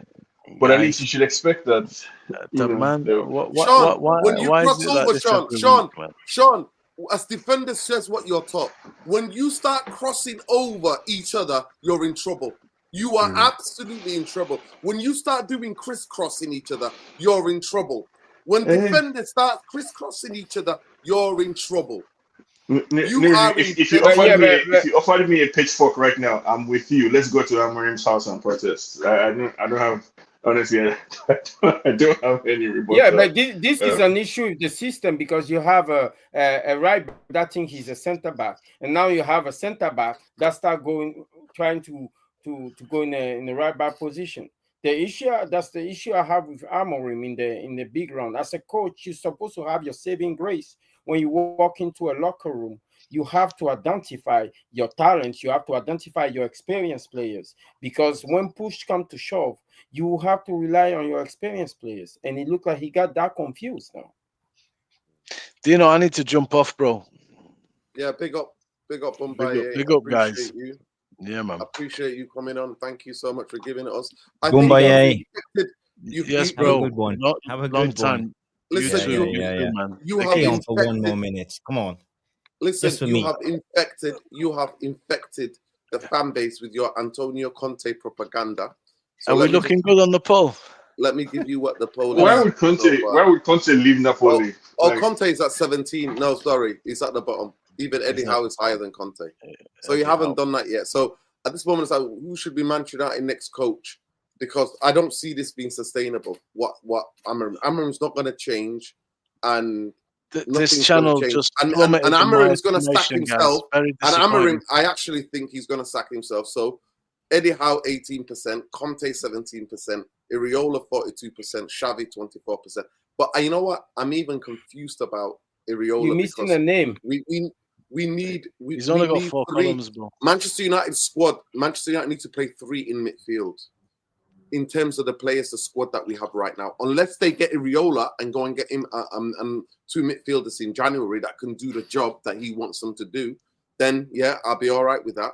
But me and Manchester United can play 3 in midfield because I'm sick of being out fucking numbered. Go ahead, Jarvis. How you doing? Big up to you. Yeah, apologies that I had to rush off your stream, bro. No, Jav, I'm gonna stay here just to hear this. This better not be no Bruno bashing. I want to hear something. I feel so much better now. I did a 2-hour stream on Tactical Devils. I was super pissed. I was angry. I was frustrated after when I started the show. And but it helps talking about stuff, and there are solutions. But I feel right now, as I said, as I started with saying, I'm at a point where I wouldn't be sad if Amorim gets sacked, because this project feels too ambitious at the current moment with this group of players, because we have a Frankenstein's monster of a group of players. It's unbalanced, it's disjointed, and we are built from a mismatch of profiles over several managers. So for us, expecting Amorim to come in actually with this specialized system, the 3-4-3, and do wonders, I think it's delusional at best. So the only way for him to succeed is to get fully backed, and then we are talking about getting at least 20 players in a full squad overhaul. And when you put into account 50% success rate with signings, then you can double that. We're talking about 40 players coming in. So how many years would it take to sign 40 players and the complete overhaul to become successful? We're talking about 5 years. So the question is, are you willing to back Amorim for 5 more years or not? Because I don't think so. I don't think the fan base is ready for it. I don't think the leadership of the club is ready for it. I don't think the players are ready for it. And Amorim is not ready for it. So, I only see one solution in the long run, and that is Amorim to not being around. So it saddens me, and I'm into longevity. I would love the manager to stay in his job, but I don't think it will succeed, and it's based on logic for me. David, let me ask you a question. What do you rate Amorim on? Say, why do I rate? What do you rate him on? Is it the tactic, his man management, his Well, in-game management? tactics, tactics, formation, style, strategy, setup, game plan, philosophy, whatever you want to call it. There's so many levels. And coming into this group, as I said, this group is not ready. The players are not ready for the Amorim style. It's too ambitious. It's too ambitious to expect us to go in and try to play the 3-4-3 with the diamonds, the triangles, the setups, the interchanging of position, the fluidity, the directness, the aggressiveness, the expecting to cover all that ground, being in hybrid positions in the tempo of the Premier League with no experience from the coaching team. As I said, we have coaches that's Amorim's assistant coaches. They are 29, 30, 46, and Amorim is 40. They have an older guy, and he's the goalkeeping coach. I think he's 64. So there's no experience, and there's no experience in the Premier League, no experience in the Serie A, no experience in the Bundesliga, no experience from the French league, no experience from the Spanish league. So nothing. They have no experience from the top 5 leagues in Europe. They don't know what it takes. And I used an example. Let me take you up on that quick. I'm just going to say, I used an example on Tactical Devils. An example is, let's say, if you put Graham Potter, who's now out of the job, into the Brazilian league and tell him with 3-4 young Englishman assistants to go in and coach Santos, for example. How is he supposed to know the culture of the South American league and the Brazilian league, the Jogo Bonito, and what they expect? Nothing. He will be a dead man walking. He would be in the job for 2 months, and then he will be out. Doesn't matter. Yeah, but This is the Jarvis, same with Amorim. that's because the Brazilian league is a boutique league now. I It's need not to that jump works. off. Guys, have a great show. Dino, thanks for having me. Big up Bombay, man. Big up Paul on Rowland. Paul Rowland. Big up Paul Rowland. That's a nice finish there. Eddie Howe is up. not an Antonio Conte's class, boys, man. We're talking Yeah, about he's a man. elite, He's a man. elite managers now. In Anyway, recent in Premier League history, yeah. Eddie Howe outcoached Conte. Facts. Newcastle were Facts. planning Yep. relegation. Eddie Howe Eddie turned them Howe into a Champions is League. never Champions in his League. life in Champions the League. quality. I'm or sorry. the level Conte of got Antonio sacked. Conte. Conte got his marching orders at Facts. Spurs. He's he wearing left. a wig. He got done, He dusted. left, See you later. and they were in 4th when they left. Big up Bombay. There you go. Jarvis, let me go back to what you say about Amorim need a specific type of players to make his system work. Yeah. So at each position, he almost need the perfect player or a specific type of player, like you say. But watching And football, not just the perfect player, but they need them to execute his game plan perfect, because it's all about the system. It's not about winning. It's not about grafting, taking points, getting up in the league. Okay. It's just about how you execute it. And this is all he talks about. He talks So- about how execution. So let's take some of the most important position in his system, which is the wing back position. The player that have to play that position have to have specific skills. in terms of hybrids, and the same thing with his lateral center backs. They have to be able to punch the ball into the midfield to a certain extent, right? So some hybrids. Now I've been watching football for the past 10 years. From my assessment, I could be wrong. The talent gap in the world between players is narrowing. That's why we have the Premier League is getting more competitive, because between those big team and the lower team, the talent gap is very narrow now. So everybody can beat everybody. So where are we going to find those players? Well, it's up to the best in class. Ineos, Mr. Ineos, the best in class. It looked to me like with Amorim can be perceived as a progressive manager, but with that mentality, it's almost like if he's going counter the wave, because if the talent gap is narrowing, surely as a coach you want to be able to do a little bit more with less. But if you're looking for specific manufactured player, it's almost as if you're going to put a strain on the scouting system. You're asking them to go find players that do not exist. How many wing back do we have in world system that can play the way Amorim want to play it? How many center back do we have in world system that can play that system? How many tens / forwards, inside striker / wingers do we have in the but world system that can this play is that? what I was saying. This is why I won't be sad if he gets sacked, because the project is too ambitious. Yeah, and it's I mean, but clearly like, the squad isn't up for it. is it about ambition? I don't know if it's fair to make it about ambition, because Amorim is not credible, right? There's no evidence that his ideas even work, right? He was talking about today that when we win, it's not the system. When we lose, it's the system. Mr. Amorim, when do we win? Like when do we win? That you're claiming that there is some kind of like bias against you. If you look at the record, it's L's everywhere. Like L's upon L's upon L's is what's in Amorim's win trajectory. So I mean, for me, the evidence isn't there that if you just give him the right players, the system would work. I just don't see that, right? I think as a manager, part of what you're being paid to do is to adapt. Like there is no manager, there's no one on this earth, there's none. There's no single manager that hasn't been flexible in one way, shape, or form. Currently at Madrid, Xabi Alonso is an example of said flexibility. We saw with Fergie, the need to evolve, right? Ryan Giggs, you can no longer play out wide. Come on, play deeper in midfield. When Rooney play deeper in midfield. I'm away in Spain, so I'll play 4-5-1 instead of 4-4-2.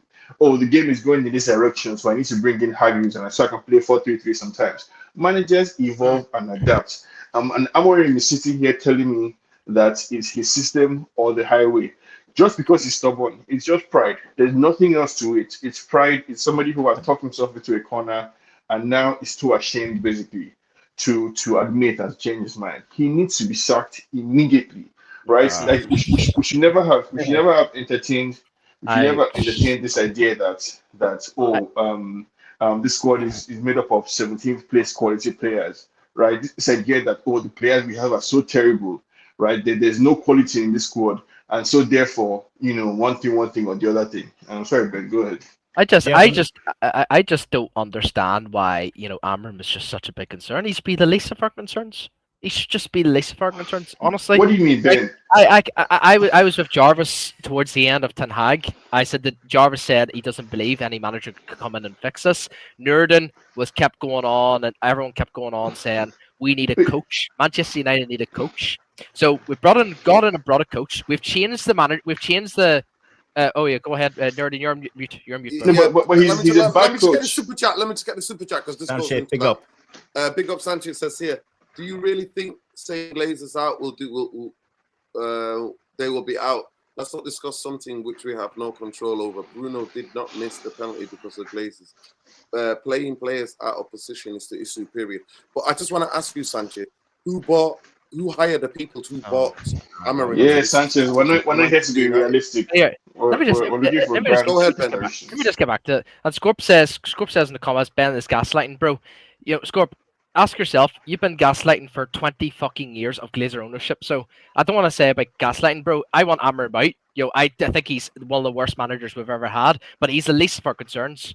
Get back to but how can he be the least of our concerns? So back to what I've said about Jarvis. Jarvis wanted to keep Ten Hag. I was with Ten Hag till the very end, till the very West Ham game when Dalot missed that absolute shocker of an open net. And I said, Nurden says, Manchester United need a coach. So we've went and got a coach. Yes, it might not be Nurden's option A. What do you mean? No, let me finish.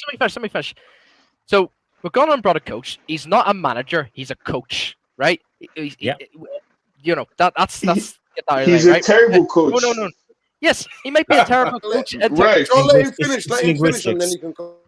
Linguistics, it matters now. You can't just say go and get a coach. So if you bring anybody, it's a coach.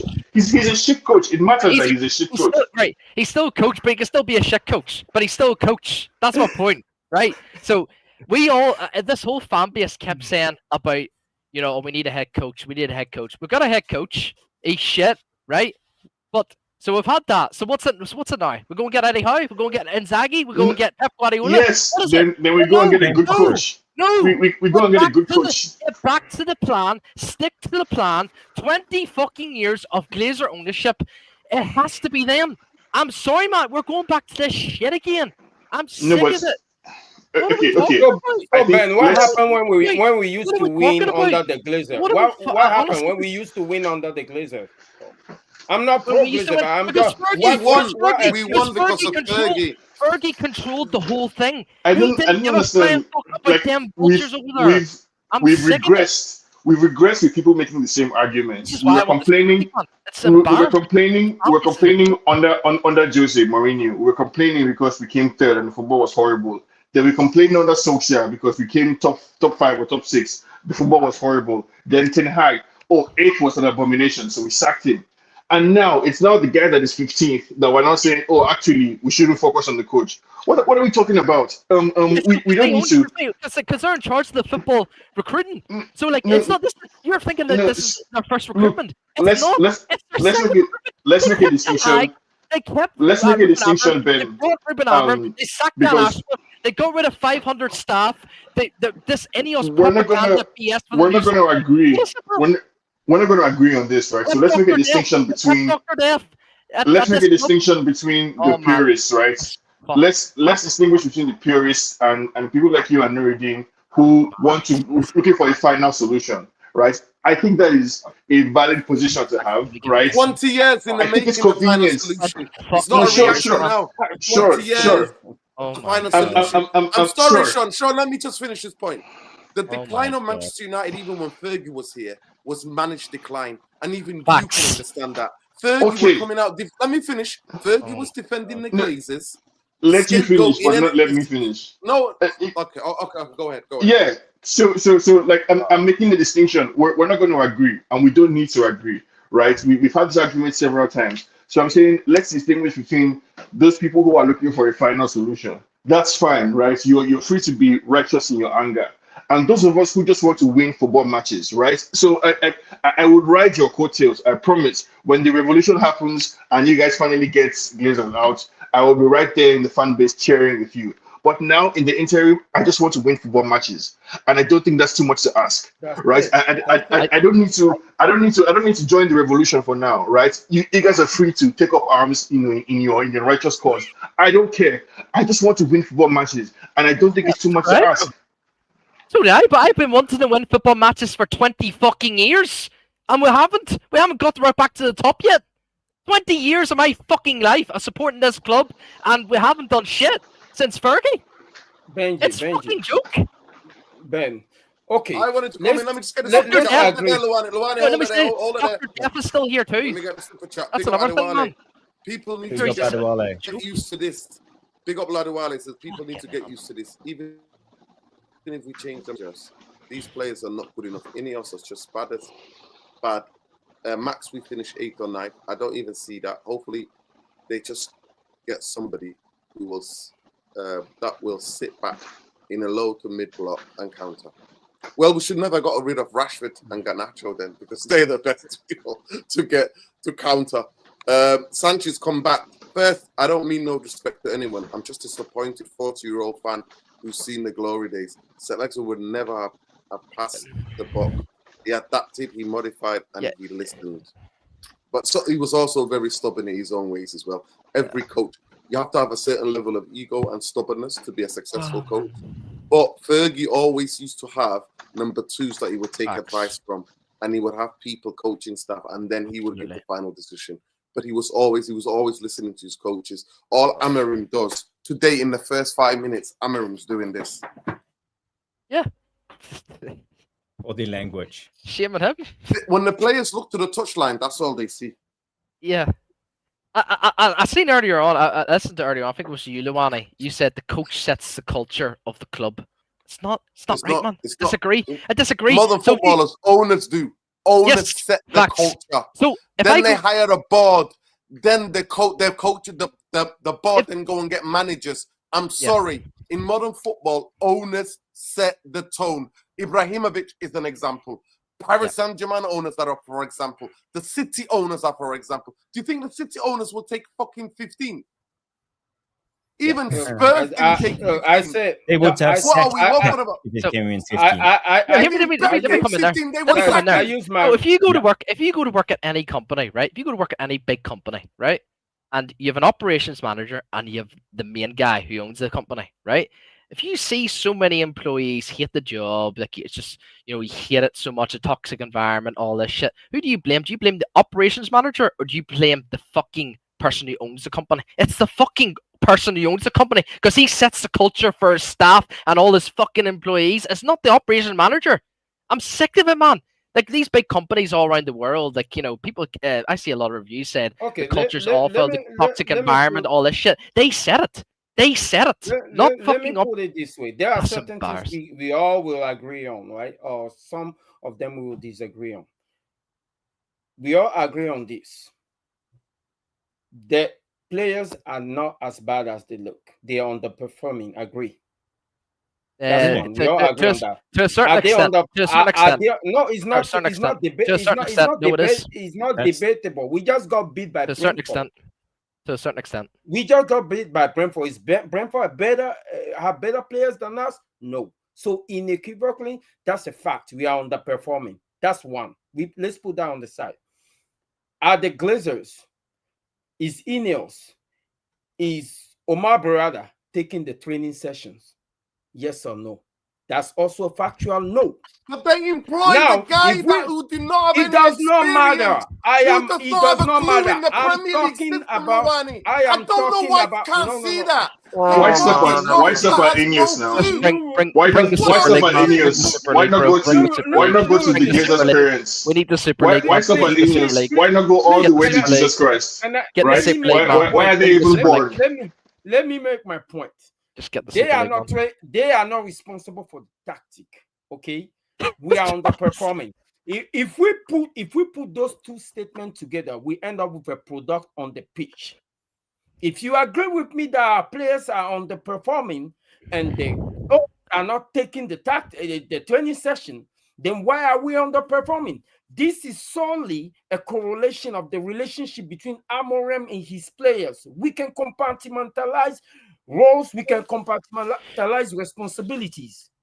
Okay, when the club is doing well on the pitch and the financials are still in ruin, I can take a look at the Glazers, and we all know what they are. So I'm not supporting the Glazers, but I'm not sitting down here and having us make excuse for an underachieving team.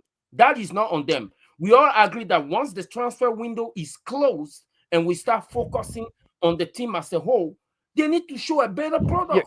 They need to show a better performance. Lavani, going back to Nordin's point, we are blaming Ineos and the Glazers. They are in charge. They are the guys who hired Amorim, and Amorim is making these decisions, but they clearly know what's going on. So they must be able to pull the emergency brake at one time and say, now enough is enough. But going back to another argument, a well-driven club always have successful managers. Look at Brighton. Graham Potter is a mediocre manager, but he was successful at Brighton. Then they took in the Serbi, success, no problem. They brought in a young guy, the youngest Premier League manager. Even young, inexperienced managers can succeed. Hursler, who's the manager now. They won against, who did they beat today? 3-1? Chelsea, yeah. They're doing well. A fantastic football structure. One of the best football. But let's just finish my point. Today we played against Brighton. They have had Thomas Frank as their manager for I don't know how many years. And when he went to Spurs, who did they hire? They hired their own guy, set piece coach. Remember, they sold the 4 best players, Flecken, Mbumo, Vissa, and Norgard. And they lost their manager, the Alex Ferguson of Brentford. They lost him. And they replaced him with the set-piece coach. Okay. Make it make sense. And okay. he you just said something that's very important, today. in say- second balls, duels, long balls, direct, Jarvis, playing hard listen, and tight. Jarvis, you say a well-driven club, a well-run Yes, club always have successful managers. always. Would you say that Barcelona and Real Madrid are well-run clubs? No, and Barcelona is not a well-driven club. no. Around If you look at the Barcelona. finances, Real it's Madrid. chaos. Real Madrid, it's Bayern, arguable. Bayern is a well-driven club, Bayern's very good. Yeah. PSG. without a doubt. Recently, yeah. They have They the are most now, okay. they are resources. now. They are So now. Recently, they were. I just give you okay. So let's take Barcelona out of the man. lot. But Let's focus on Real. talk about Let's well-driven focus on club. Real You talk Madrid. The about point, Dortmund. You yeah, talk about Atalanta. You talk about the point I'm Leverkusen. trying to Good make. choice, The Jarvis. point I'm trying to make is that you're focusing on the managers that were Luani, successful. hold your thought. I wanna get the super chats. Those clubs. Let me Yeah. get the super chats, then you can go. Hold your thoughts. Write it down. People are forgetting we got turned down by Tuchel and De Zerbi. Ineos got Amorim because they agreed to their model. I don't see managers agreeing to come and put their careers on the line and Ineos their recruitment. That's an really interesting point. That's a Yeah. good take. That's a good take. Big up to you. Yeah. Let me get this. 1 second. Adewale. Adewale then already says here, we're acting like this is the first time we're losing to Brentford. We lost 4-0 under Eric Ten Hag and Amorim, and players and the players are as simple as yes, Certain extent. Yeah. but this is the weakest Brentford we've lost to. This today are the weakest Brentford in the last 4 years. They're the weakest. Like Java said, they lost their Fergie. Go ahead, Luani. The point I was trying to make when it comes to those clubs is that even the big club, the well-run club, has had unsuccessful managers. If I have to argue, they have had more unsuccessful managers than successful managers. So what we're saying is literally managers can build their own history. So we're not trying to put the fact that some managers will come to a club, be an unknown entity, and they will write their own story of success. It's always a gamble. Nobody knew that Pep Guardiola was going to be successful at Barcelona. The same way, nobody knew that Xavi was going to be a success or being sacked after a few years at Barcelona. As far as I'm concerned, Xavi, model player, he was not a success as a manager at Barcelona. So the standards are different. The same way we can take Real Madrid as a club and their standard being high. They still have bad managers that came into their rank. The same way they will have good managers that are established, that have won a lot. They will go to other clubs, like Ancelotti going to PSG and did not meet the expectation there. It happened. Sacking the manager, standing by a manager is not a typo. It's always a performance-based decision. And just like at any entity. Ben, I'll take you back to the analogy you made, right? If we take a restaurant, we know we have good ingredients, okay? We know we have good ingredients, and we have the ownership. The ownership doesn't know anything about the recipe. It's the cook that's responsible for producing the meal for the customers. If the meal doesn't come up well, and then we know that the ingredients are decent, at that point, we cannot look at the ownership because the ownership doesn't know anything about the recipe. We have to look at the cook. We have to look at the cook. We know that the players that we have can do a job, but the meal is not coming up all right. So we have to look at the coach. Now, we can start looking at the ownership. If the situation into a long period, then the ownership is not making a decision to change anything. As far as I'm concerned, the manager is the culture for me. Because when Klopp came to Liverpool, you can say anything you want about Liverpool. When Klopp did you know about their football structure, Luani? Tell me about their football structure, Liverpool. Lad. Tell me about Liverpool. What model of football structure did they use? Liverpool did not new come. Owners. Let me tell you, they got new owners. They had Michael Edwards, one of the best sporting directors come out of the British Islands. It's still one of the best in this country, Michael Edwards. And they had a team of recruitment that was A1. Team of recruitment that helped and supported Jurgen Klopp. Jurgen Klopp. Then what did he do? Let me finish. Jurgen Klopp then trusted them because the trust needs to be established. And when it came to even buying Salah, He wanted that guy from Germany, Brian something. I forgot his name. The guy who plays for Dortmund. He wanted that, and they said to him, "No, you're looking for this specific type of guy. You want this level of output. Mo Salah is your best buy." Then they executed to sell the best player. Was it Royce? Coutinho, Coutinho, Julian Brandt. They were Julian Brandt. Coutinho, they sold Coutinho for 150 million. Bought him a centre back for 75 million, and one of the best, what is now the best goalkeeper in the world. Their recruitment was A1. Then he started to improve things. Liverpool fans believed because they saw he's a high-octane football. But remember, in the first season, they were getting smashed. He went to the Europa League final and got beat. He went to the League Cup final and got beat. And they still backed him because they saw something. Then the success came. So don't make it out it was just all Klopp. It was also Michael Edwards. Towards the end, Michael, because he won the Champions League and he won the league, the club always sided with Jurgen Klopp. Michael Edwards left. The recruitment guys left. The data guys left. They all left. Yeah, but Jurgen you yourself Klopp are describing and it. then guess what they did? Guess what they did? Jurgen Klopp couldn't win, couldn't sustain it, and kept losing. And Jurgen Klopp then said, "I'm tired. I'm leaving." Guess what did they do? They run back to fucking Michael Edwards and the data guys and the recruitment guys, and they're there now. So please, if you're talking about Liverpool had a fantastic football structure. They got a fantastic coach, I'll give you that. Then they had owners who had people in charge who knew about fucking football. The two. Getting the recruitment of the coaching is important, but having people who know about recruitment and a football structure and then getting them to blend that's why Liverpool started challenging and Liverpool started winning. And that presents a false choice because we don't have the coach. So okay, the Glazers and Ineos are shit, right? We've seen Ineos, in my opinion, the transfers that we've seen from them are good.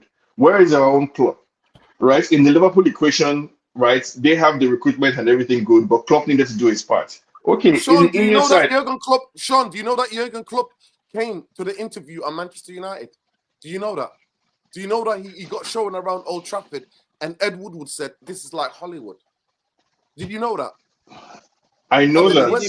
Then he went to Liverpool. And they said, "Actually, this is the culture."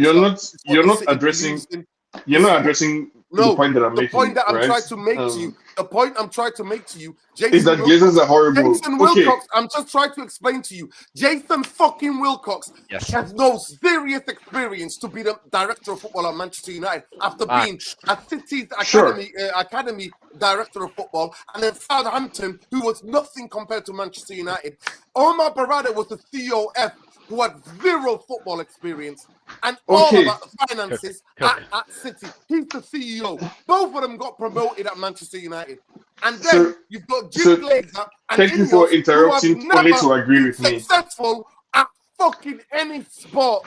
They have not been successful. Needs are getting battered in Europa League, and Jim the fucking rat is sat there. So sorry, I reject this notion. The football owners and the people they hire are for the hiring of the coach and everything else. You cannot you cannot separate into 3-4 different departments. No, you're the one trying to separate now. Ferguson was defending the Glazers, covering for them. In that, when we beat Arsenal 8-2, I walked back from Old Trafford. You realize that, like, you're preaching, not offering analysis. And I was talking about Lasada Diarra and Schneider, and talking about fixing the fucking midfield. Yeah, we spent 80 million. We bought money wired to us from Real Madrid, not paid over seasons, cash. Wired to Manchester United for Cristiano Ronaldo. So no, Dean, I swear there was a season. We got Michael Owen on a free. We got fucking Valencia for 17 million and Obertan for like 8 million. No, Dean. I swear there was a season. Responsible as anybody else with a Glazers, with the ownership. Yes. I wish there was something new.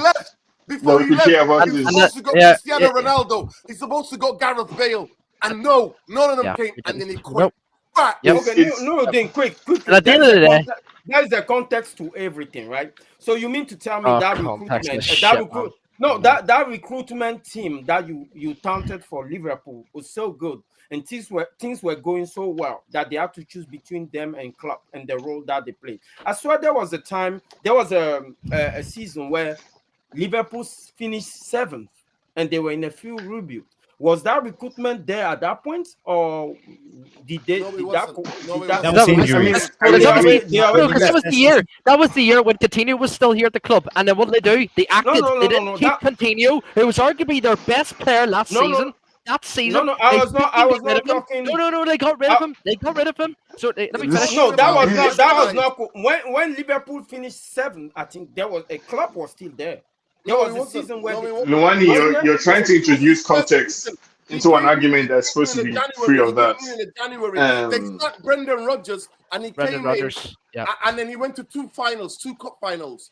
Yeah. The club came in and went to two cup finals. Two. I think the you League guys Cup are and the you guys Europa are final, and he got beat. presenting a false argument, a false Oh. choice, right? Because it's kind of lazy and also convenient, right? But it's part of the course. I think anybody who says it's one or the other is lying, right? And it doesn't need to be one or the other. I think you make sense when you say the Liverpool ownership and recruitment worked hand in hand with a good manager. That should be the end of the story, full stop. But no, you want everybody to share in the indignation towards the Glazers. So we all have to chant "fuck the Glazers" for the conversation to flow. I think you should be able to say that the Glazers and Ineos can do better, and at the same time, the manager can do Jarvis, can you better. take control? I need to just help It my doesn't need neighbor. to be. My neighbor needs my help. Yeah, no problem. It doesn't need to be. It doesn't need to be a choice between one or the other, right? And I think people who say that, well, ultimately it goes to the decision makers. Like if you think about that argument for 5 minutes, then there is no limiting principle, right? So why stop? Why stop at the Glazers? If you say ultimately the Glazers make the decision, so why stop there, right? Why not go all the way to their parents or to whatever religion like that they subscribe to, and just pray for God to strike them down? If ultimately that's how we can save United. I think for me, fundamentally, it's a simple argument, and I'm yet to hear a cogent rebuttal. I don't need Amorim to win the league right now. I don't need my manager to do anything other than not lose 17 out of 30 games. I don't think I need to change Ineos ownership to get that. I don't think I need to fix all the problems with United to achieve something so simple as to win two back-to-back games. If you thought what we had with Ten Hag was unacceptable, then this should be unacceptable as well. Full stop, right? I don't need to we don't need to get rid of the Glazers to solve what I think is a solvable problem on the table right now. But I take it, Sean, that you are Amorim out right now. Yes. You have come to the conclusion that you are not supporting this manager anymore. You don't have faith in him turning things around and making things better. I don't have faith in him at all. They should have sacked him the moment he came out and said, "My players have spoken loud and clear." It's as if I hate my players sometimes. They should have sacked him right there and then. Because it's obvious, I think, to me that Amorim's pride plays a very significant role in what is happening, and he has talked himself into a corner where he can't be seen as somebody who came. So we're stuck with this system. Yeah. Guys, we have a lot of super chats coming in from Sanchit, and I don't know if you read that for Adewale, but I will let Noradin do that when he will be back in a couple of minutes. But I will move this conversation forward because now I think we are repeating ourselves. I just want to ask you guys a question because we saw today Bruno missing another penalty, second of this season, and for me it tells me that he's not handling the pressure really well. We all remember when Ronaldo came in, Bruno was the first penalty taker.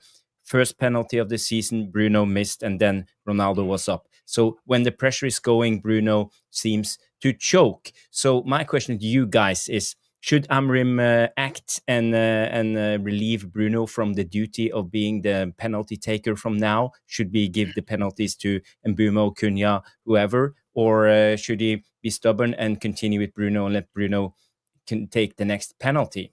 I'm eager to hear your thoughts on it, Ben. I mean, you probably already know my views, the Jarvis and the whole URT.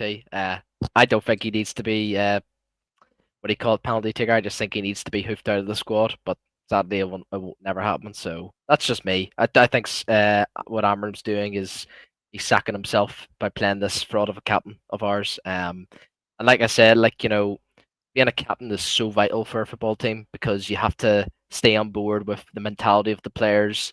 And like I said, ever since he's became captain, I don't think I've ever seen most of our players be this down, like in every football match. People criticize Maguire as such a bad captain, but at least Maguire, sorted out the mentality of the squad and lifted everyone's heads. Regardless of obviously what Maguire like as a footballer, but this is just massive. Like if we get rid of Bruno as a captain, like for a start for captain, that's massive, and give it to someone else because it's just crazy, bro, what this mentality of this squad is. I just see 11 players that just look so down, look so depressed, no high fives, none of this, no pat in the back. It's a coach's job, but it's also the captain's job on what he has to do in the pitch. And what he's doing in the pitch is just not good, nowhere near the levels of a Sunday League team for a captain in my eyes. But that's my view, anyways. But should Bruno step down himself? Absolutely, tell the players, I'm yeah. not taking the next penalty. Take responsibility for his Yeah. actions. People are saying they would have given it to Mbumo for the Brentford game. I wouldn't have given it to Mbumo. I think the pressure would have been on Mbumo, and I think if he missed that penalty, I think it would have been, hard on the kid. I actually would have given it to either Kobe Mainu or even try Cunha again, because Cunha did miss a penalty at Grimsby and he looked so down after that. Lift his mood up again. I remember when Xerxes took a penalty last season with Amorim. He missed the penalty and he looked absolutely down. The fans were giving him stick. Obviously he got taken off at the Newcastle game 30 minutes in, and he scored the last penalty, I believe, at the Emirates Stadium when we beat them at I think it was the FA Cup. I might be wrong, but it lifted his mood again, and we've seen a brand new Xerxes, and he's got so much better. So giving Cunha the spotlight, and Cunha hasn't scored yet, but Cunha scoring that goal would have been huge for him. Would have been so big for him. And Cunha didn't play well today, but I would have given it to Cunha or Kobe Mainu. Okay. Luani, what's your thoughts? Should Bruno be relieved from the pressure of taking penalties?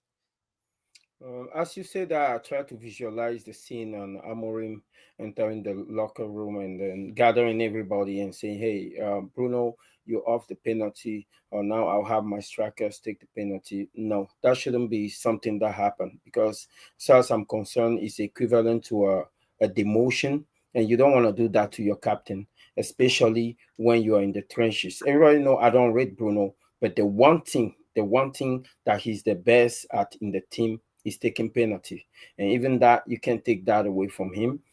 So I think he should stay on penalty. He had the mentality to convert that to overcome anything that happened. And as Amorim, if you take that away from him, you're literally alienating him, and as your captain, you alienate the whole team by extension. We already have too much to think about. When it comes to Cunha now, as a player, I noticed something about him that I didn't like too much, because today we're 2-1 down and he's doing Rabona passes. I don't like those kind of things from players, because that proves that you self-centered. He's Brazilian, and, yeah, but still we 2-1 down. I don't mind if you're doing that at 3-2 or 3-0 or whatever, but doing that, not only that, but also the way he played in the final third today, he was almost trying to be a hero and win the game on his own, because there was a pass that I think he could have slipped in Bruno, and he decided to take the shot, and the shot was blocked. And when we start getting into that mentality of players trying to win the game on their own, that means that they just don't respect their fellow players anymore. They just want to take, and that I don't like that too much. But yeah, man. Bruno stays on penalty. I think for me, he has to, there have to be consequences for what Bruno did today. I think the only good thing I can say about Amorim and this game today is that I would not blame him for feeling disappointed in his captain, because I think this football is a funny game, right? The game ebbs and flows. You start off the game by losing 2-0 to Brentford.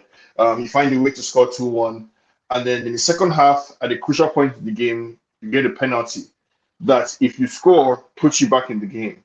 And all eyes on our captain, right? All eyes on our captain, who in the very minimum you would expect to be able to shoulder that responsibility.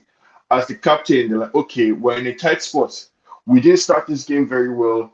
We're not particularly playing very well, but now we have a chance to score and gain some momentum. And Bruno is telling us that we cannot rely on him to lead us in this moment. And so, like, he has to not only lose the penalty responsibility. Sean, I think the captaincy has to be stripped from him too.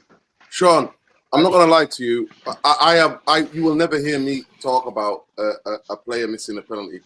A player's 20 times better than Bruno Fernandes have missed penalties. I'm never about players who miss penalties. For me, what was shocking is his performance today. It was the fact that the way he was going around the football pitch, the amount of balls that he was losing, the amount of times he was getting skipped past, the amount of challenges and the physicality he was getting bullied. That is more disappointing as what as a leader. And the amount of times he's waving his arms around and being frustrated at players. That is not a good thing to show. So we've got a coach. Let me finish. We've got a coach that does this. Yeah. Then we've got a captain. Then we've got a captain. So the coach doing this. Then we've got our captain doing that. Yep. That's all he does. That's all he fucking does. Let me just get super chats. Big up to Santi. He says, Ruben, is this the Ruben Amorim or out room? No, we don't do that. This is more nuanced than that. Some people might be Ruben Amorim. I don't blame Ruben Amorim because Ruben Amorim did not bring himself here. People bought him here. He didn't. Every player who plays for Manchester United did not bring them here. Yeah, they are paid and they were bought here by people. Like cards. Santi says we can be knowledgeable with other men's knowledge, but we cannot be wise with other men's wisdom. Okay, that's a really nice. Who said that? Let us know who said that. People, please smash the like on the video. We're 10 likes away from 200. There's been nearly 300-400 of you in here, majority of the time. Big up Saeed for the raid. The channel is shadow banned. The channel is now hiding even the people in the community not to watch the videos. I don't know what is going on, but we're never gonna sell out Palestine, Congo, Sudan, or all the people that are pressed worldwide. We're never going to do that. The mighty community of Tactical Devils also raided the channel, by the way. Yeah, big up. Sorry, apologies. Tactical Devils raided is us as well. So I appreciate you guys. Actually, you kept us all. But if you're pushing to free Sudan and the Congo, free Manchester United also. Right? We've been set up for 20 years, man. I don't need this anymore. Manchester United. Big up to somebody who said the British fans tried to get rid of owners. Yeah, I agree with you. We're not French. We're not Irish. We're not Italian. Because if they were, if the Glazers running an Italian football club, an Irish football club, or a French football club, they would have been gone by now. But go ahead. Yeah, look, at the end of the day, at the end of the day, I think for me, with all my talk, like I see a lot of people in the comments, like this guy's gaslighting and stuff. Do you know what, man? You know, I think what we need right now, I mean, after hearing your Sean, like obviously I respect your opinion. That's why we love football. Like it's the beauty of the sport. And you, Luani, do you know what, man? Like, and everyone else in social media, everyone at Old Trafford too, you know, singing Ruben Amorim's name, you know, all this shit, man. Bruno, like it's the same with Bruno fan base. Like it's just I'm going down a tunnel. I just can't win. And do you know what, man? I think the only way we're gonna actually wake up is a Super League. Just bring me a Super League, man, and you know, hopefully we take some action because it's just not good enough, man. And do you know what? Every channel I see on YouTube, every fucking channel I see on YouTube is, Ineos wake up. You know, Ineos, we actually have to give Ineos a wee bit of credit because of the recruitment. No, I'm sorry, man. 75% of our club is run by 20 years of Glazer ownership, man. They own majority of the fucking club. So do you know what? How many years can they avoid mistakes? Like, are they allowed to have mistakes? And with Ineos, they're already creating so many mistakes already coming into their reign. And at the end of the day, Brighton, when it comes to Brighton, you know, everyone. Yeah, I remember you were talking about it earlier, Luani, about.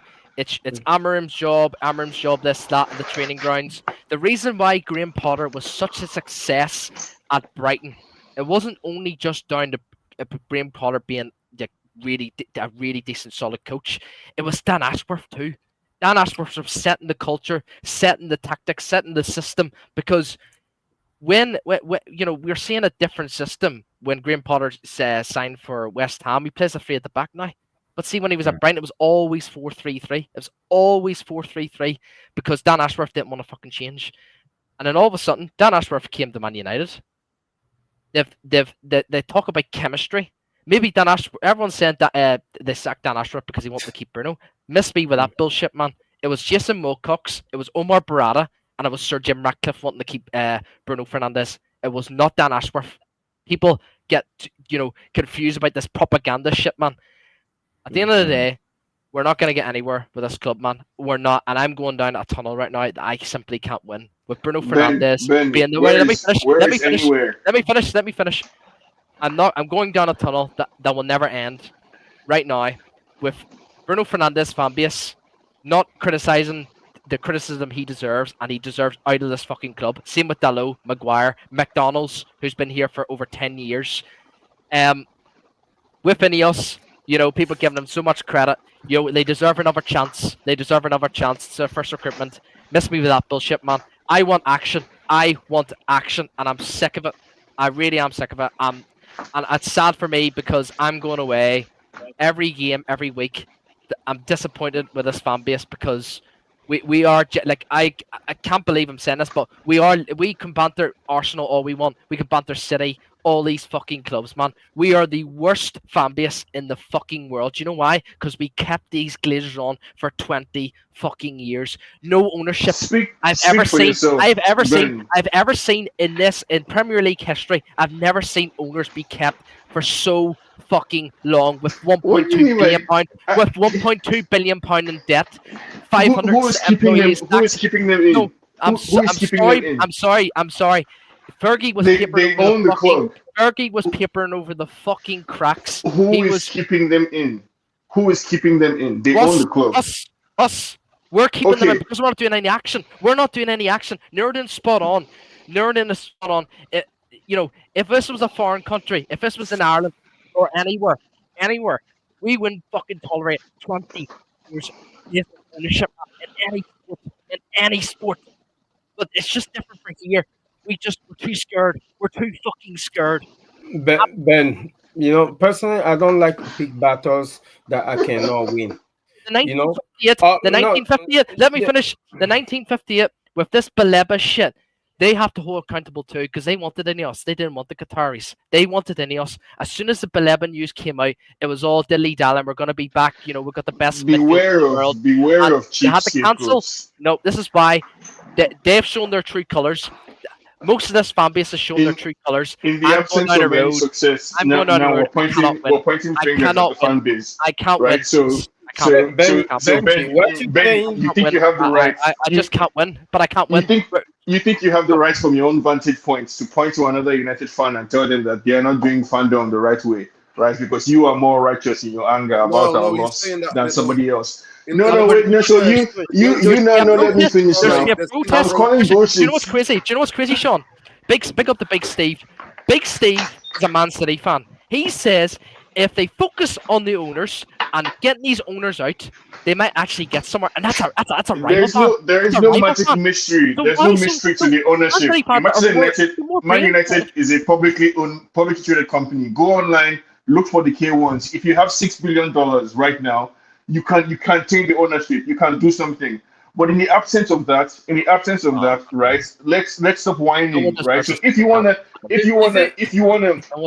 make a change, right? Stop watching United, Ben. You take the first action. Stop watching Manchester United, right? Yeah. Stop watching football. I'm not going anymore. I'm not going anymore until this fan base takes action. That's not enough now. That's not enough. No, stop watching because your Sky Sports subscription funds the Glazers too.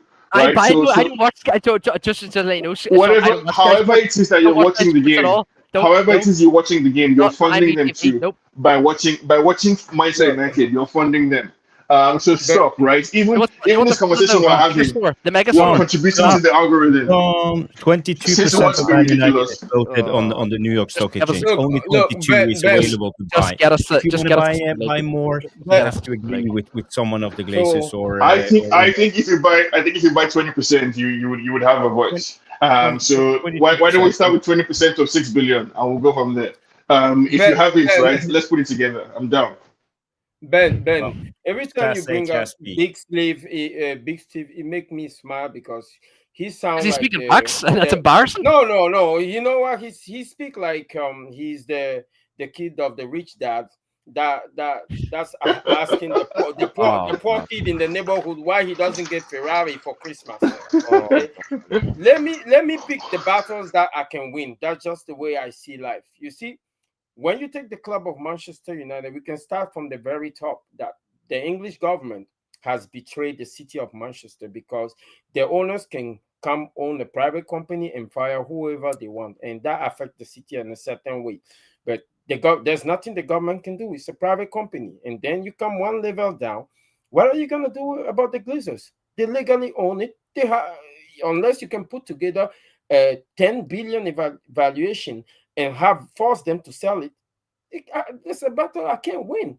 So why do you want me You to go can fight win. that You battle? can win. You can win Wait, because it's been proven. Nabaluani, you can be I angry on Proven. YouTube. It's been Even if proven you can't all win, you around the can be world, very man. angry on YouTube Not and you can football shout though. and you can scream. Rugby, Yes, go Formula One, ahead. Formula Let's One. shout some It's more. been proven everywhere. People say it's impossible route. It's not. It's really fucking not. It's just not. It's just an. Do you know what, man?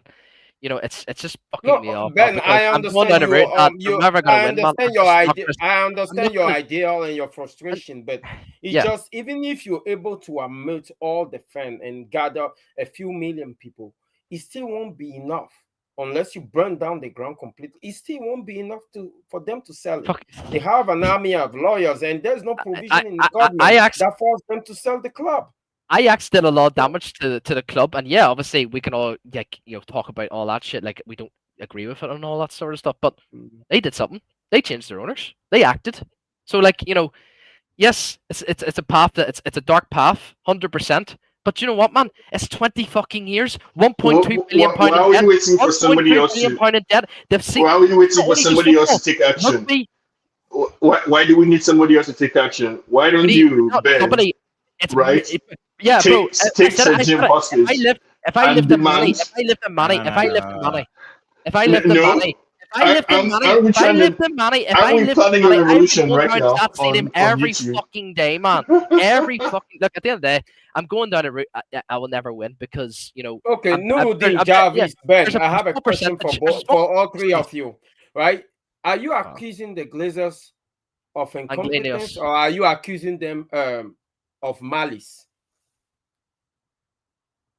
I'll let you answer that narrative first. Both. Yeah. No, it's greed. Both. Go ahead, Jarvis. Both.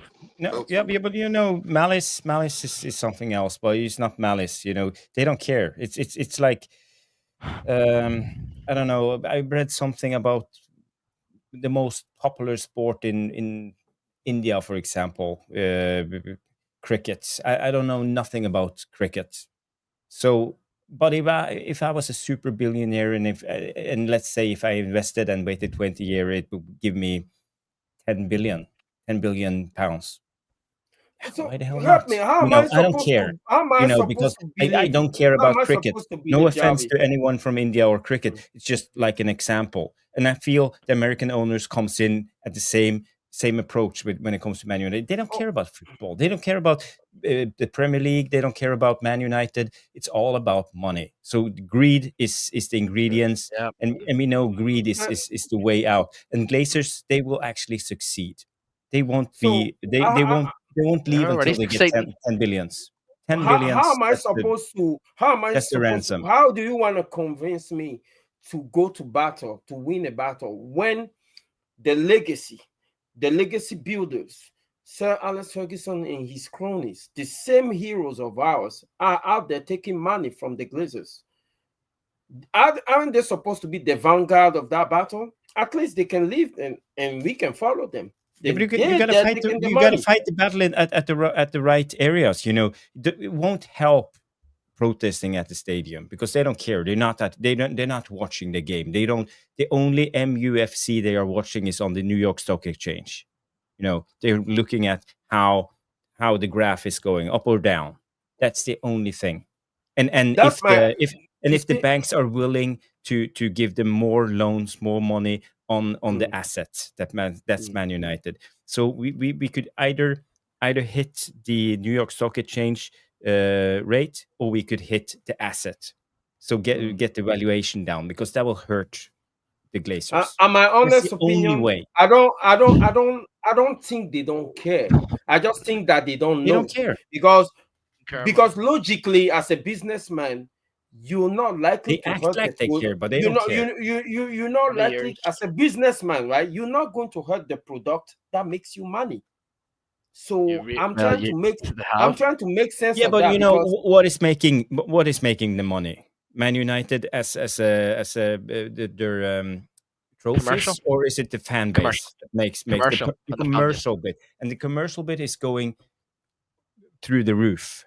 Yeah, but they both just link. signed a new We know deal. that if we perform well in the pitch, they're going to increase their revenue exponentially. So this is tied. Well, so you mean to tell me they're savvy businessmen and they don't understand that logic? They don't understand that if the product is better. Proves it, Luani. 20 years. Yeah, mismanagement. And we're still letting them off by saying, "Oh, it just can't be just the." Why are we bringing up the owners, man? Like, why are we bringing up this, man? It's 20 years, and Sir Jim Ratcliffe is only a fucking bonus on top of the fucking 20 years because he's making so many fucking bad decisions, man. Honestly, I'm going down a tunnel. I just simply won't win, man. Honestly, the only way we can, I've ever seen in my fucking lifetime that we've ever woke up as a fan base is seeing the Super League being announced, man. I've seen so many United fans come into Old Trafford, go onto the pitch. A few hours later, Super League, Manchester United. We hear you, people. We hear you, Manchester United. Don't condone a Super League. We're not taking any, more, action involved with that. We've listened to you. That's the only time I've seen it. Us take action, but we're honestly, man. I'm not trying to cover for them, right? But faced with the facts, I cannot deny certain things. They are the second spenders in the league. They spend most money in the league in the past 10 years. That is a fact. Based on what? So that right? They spend money on the team. We cannot deny that. Now, that's why I'm saying that we cannot necessarily say that they don't care because the spending is there. Maybe they just don't know how to spend the money, which kind of brings out the thing of incompetence rather than malice. So because of that, and the fact that they brought in a new structure, I'm willing to give this new structure a little time. Because the Glazers clearly are not interested in the football operation. That's why they brought in Jim Ratcliffe. So let's give Jim Ratcliffe, regardless of what we think of him, he made a deal with the devil. Literally, that's fine. But let's wish at least success on the pitch. Jim Ratcliffe is not the only person that came. He changed the structure below him. So how long are we going to give them? We just want them all gone without them proving anything? Just very quickly, Luana, you also did say as well, like, you don't believe these businessmen, the Glazers and Ineos are like ruining Manchester United, like ruining the product, ruining the brand. But here, we're 1.2 billion pound in debt. So is that ruining like the club, or are they not? So like, I don't necessarily agree with you, like, in terms of like they're not ruining the club as businessmen. They really are. They're 1.2 billion pound in debt. If I'm an owner of a business and I'm like even 300, 400,000, 500,000 pounds in debt, I'm saying to my owner, what, my over 50% of the shareholder, what the fuck are we doing? Pay off the debt. But you got to remember the asset of Man United has gone up in valuation, and that's what matters. Yep, that's it, Jarvis. They're doing like every regular businessman do. They use the team as a collateral. The team is an asset. They use it as a collateral to borrow money. That's what every businessman do. My issue is that if they're not spending money and they're taking money out of the club, then we can have this discussion. They're clearly spending money, which brings me to the fact that maybe they just don't know how to spend that money. So for me, the incompetence is the biggest issue here. not necessarily. But this comment comes here from Zakaria Nasrin. Mourinho don't get elite command centre back. Oli don't get the top quality holding midfielder. Ten Hag don't get the deep laying playmaker in his system, and Amorim don't get the dominance midfielder at his pivot.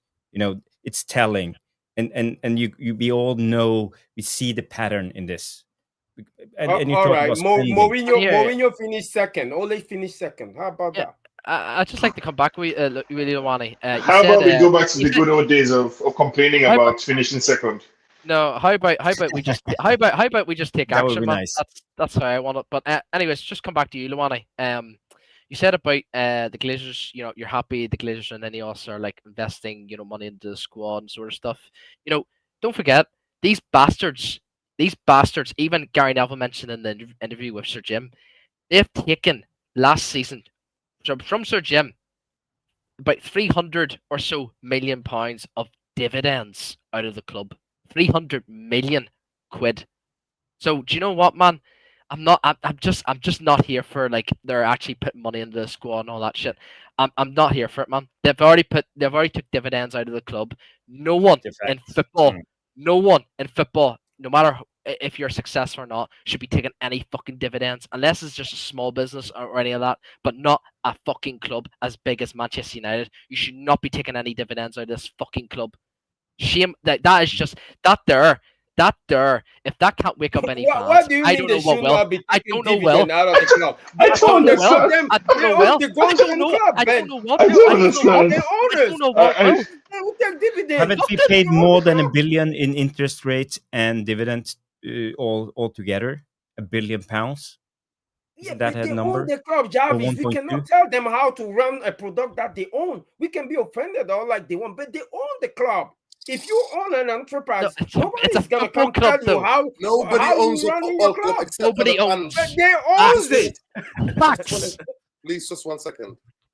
Owners are custodians. Coaches come and go. Players come and go. Fans own the football clubs. The culture, the care, the support. That's where the real ownership is. Owners are just the custodians. The Glazers. That's the most snowflake. It was snowflake entitled woke 2025 piece of Asia I've heard. But carry on. Shall never change, man. Never change, bro. Please. No change. I'll just say this. Wow. Nuruddin, you say owners own the club. Coming in with the hand grenade. Fans own the club. So Nuruddin, so you're telling me clients own the restaurant? Clients own the restaurant. If I'm an owner, I have a restaurant. I want to close it down and open it in another area. Please let me finish. Let me finish the point. My bad. Manchester United have been owned by different people, different ownership in its 140-something year history. Those have come and gone. Glazers have paid out in the last 20 years over $1 billion in terms of debt refinancement. They never spent a penny of their money to get this football club. They borrowed everything. And we still give every season 30-odd million to service the debts. They were £300 million in service, right, with 750 million in debt. Then they borrowed 300 million to get transfer window. This is the Glazers. Now, Jim the Rat Glazer has took out another 250 million, and that is gone on top of that. So Manchester United are now practically 1.3 or 1.2 billion pounds in debt. So we paid down $1 billion debt. They spent $1 billion. But Luani, I can give you $1 billion. If you're a fool, you're still a fool, and you're going to waste it. So I'm sorry to say, the managed decline of Manchester United Football Club goes back to the Fergie days. And we used to come out and say, Fergie's papering over the cracks. We won despite of them. We didn't win because of them. I need you to understand that. We won despite of them. We didn't win. He didn't prepare over the crack, though. He didn't prepare over the crack. He was the crack. Towards the end. Yes, he was the crack. Towards the end. Towards the end. Yeah, towards the end, he paid. Last 5-6 years, he was papering over the crap because he refused to address the most key position in the football, which was the midfield. And he kept chatting shit, saying, covering up for them. I told you about Obertan, Michael Owen. Real Madrid wired. We sold Ronaldo for a record transfer window, world transfer record window, 80 million wired to Manchester United. signed Owen, Obertan, and Valencia, and he didn't address the midfield. We beat Arsenal 8-2 and I walked back from the stadium. And I was saying we need Lozano, Diarra, and Sneijder, the Dutch player. We need a midfielder to play with Carrick, who was there. This is the level. The decline in not recruiting midfielders and the Manchester United decline are like this. The two things are the only stat is the most parallel. The lack of midfield depth and the lit midfield balance and Manchester United decline gone like this. That's where we're at, people.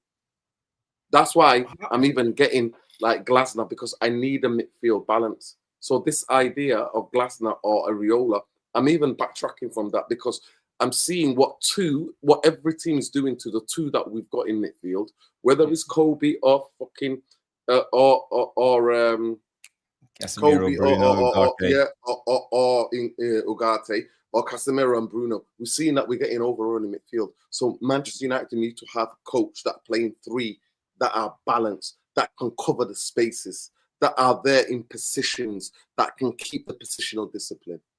And I mark my words, Bruno Fernandes is playing like a player this season who was gutted he couldn't go to Saudi last season. He's gone. Psychologically, he's gone. He's done out here. I don't know the Bruno lovers. I don't know what you're loving on. I will never blame a player for missing a penalty because some of the greatest players I've ever seen play football have missed penalties. You said the decline of Manchester United coincides with the fact that we didn't purchase midfielders. How are the Glazers supposed to even know that? They don't know anything about football. Well, there we go. They put bankers in charge for the last majority of Fergie leaving. Matt Judd was a banker, finance guy. Ed Woodward was another finance guy who helped them purchase the football club. Richard Arnold was a finance guy. Then they had Murta pretending to be a director of football who didn't have a fucking clue. Just like Wilcox doesn't have a fucking clue. One of the reasons why Bruno Fernandes was kept at the age of 30, a Saudi team is offering Manchester United 100 million. Manchester United could rebuild that midfield with that money that they can get from Bruno Fernandes. And he said no. And I've told you his lack of experience. I've told you Omar Barada has been promoted as a CEO of a football club. He's never been a CEO of any other football club. Never. But and being the owner of a let me finish. Wilcox has only been a director of football maybe a year and a half at Southampton. Before that, he was a youth guy. He was a technical youth analyst. That's what a coach, whatever he was doing at City. So there we go. Our spine, David Braceford does not have a fucking clue about football. Yep. Blanc is another guy who was part of our board. He's no longer there. He actually, in terms of structurally running a football club, he was a guy who had a little bit announced at what Juventus and Paris Saint-Germain. Yeah. And he's no longer there either. Yep. So Facts. people, we can continue this conversation. I just have a question for you, Nuruddin. So no. We've gone on too much. We're 2 hours and 30 minutes, Luane. We've gone on too much. You got to save it for Tuesday if you're around on Tuesday. Big up to every one of you. Please like the video, subscribe to the channel. YouTube is shadow banning us, and it's clear for everybody to see. I want you to go and look at the videos that we've done, the streams that we've done in the last week. You see the numbers are way down. So the least you could do is support the channel. We're never going to say no to not standing with the humanity of all of the people in the world that are oppressed. So please help us against a shadow ban. Like, subscribe. Make sure, people, that you follow everybody on here. Big up Lesso. I didn't see Lesso go, but big up Lesso. Make sure you follow Lesso at Lesso TV. And then he is at Black Rain X. Make sure you follow Sean at Sean Thomas. Make sure you check out his podcast. Geopolitical podcast is called How We See Things. Make sure you follow Jarvis Bowley, BOLE77 on X, and the YouTube channel is Tactical Devils. We need to get them to 5,000. So please, people, go and watch the 2-hour breakdown him and Stu did with all of the clips that they were showing. Go and check it out. And Luani, make sure you follow him at Malawan Luani 1979. Make sure you follow Ben at Elmore39. Make sure you follow him. He's a gamer. If you're into games, Twitch, Elmore20. And I'm just there at the bottom. This debate can go on and go on. Today, we didn't lose because of the Glazers, but we lost of the chronic decision-making and the lack of footballing people and decision making at the top. Fish always rots from the top. Amorim is out of his depth. I don't blame all of this on Amorim. I agree 100 million % what Jarvis said. We're trying to fucking sprint before we can walk. And that's not going to happen. We can't shortcut this. That's why I always said, get somebody who stabilizes the football club. I always wanted De Zerbi because I wanted somebody who can actually coach the team, the players, to actually know the fundamentals of football, get them way of playing out. And he didn't want to come. I just don't believe in the system. I don't believe it because the two coaches that deploy it, you're talking about Inzaghi and Alonso in the past 2 years, they haven't been able to sustain a level of success. Yeah, maybe that might be right. In Manchester United, 140 something years, we've never consistently played three at the back on wing backs. We've never done that. Manchester United are always based on wingers. That's what we're based on. Big up. Nordin, one last question before we end the show. No, one last question. It's a Saturday night. Why aren't you out in the streets of Manchester dancing? I feel bad. These owners have killed us, man. Hi, Jarvis. I'm too drained and emotionally drained to go. I know. I'm just. It's the truth. I was gonna go to a house party, but apparently I know. You told me. Ending soon. Yeah. Apparently, the text said this. It's gonna end in the next hour. Oh. The party say that it's Saturday back 7 till 11 till 12. So come early. And I thought it was going to be until 1, but I can't go anywhere. Big up to Raymond Pierce, 200 likes, people. Appreciate you with the target. Big up to everybody who super chatted. Big up to everybody who super chatted. Big up all the people. Big up to We Deserve Better. Now, Manchester United Village is in the pipeline. The Glazers will never leave. That's my belief. Jarvis thinks they'll get 10 million for it, but I don't think they'll ever leave. They're ever going to leave now when they get that. And Ineos do not care about the 1.2 billion in debt. Ineos itself as a company is 11 billion in debt. And Ineos are losing a lot of money, by the way. Nordin, didn't they set a fixed price? Wasn't it like $36 a share or something like that, and then they will sell? I think there are some limit. Maybe they said that, but they said an investment, Jarvis. They gave two things that can be lent on. They said they wanted an investment or the full sale at a certain price, but they got the investment, so that nobody said anything about the sale. No, okay. They said something about 2026. We'll know something. An opening, yeah, and then they will put it out something about 36. If they get the Village, it's all over. Good night, Vienna. They get Beyonce in there, Taylor Swift in there, on the regular American football in there. It's good night, Vienna. Yeah, that makes what they'll get is they'll get 4 teams visiting the UK to play American football. 2 teams will be in London. 2 teams will be in the new Old Trafford Clown 10. You heard it here first. But people, subscribe to the channels, smash a like on the video. 2 and 42 minutes we've been live. Massive mammoth show. Beyonce at Old Trafford. I'll come see that.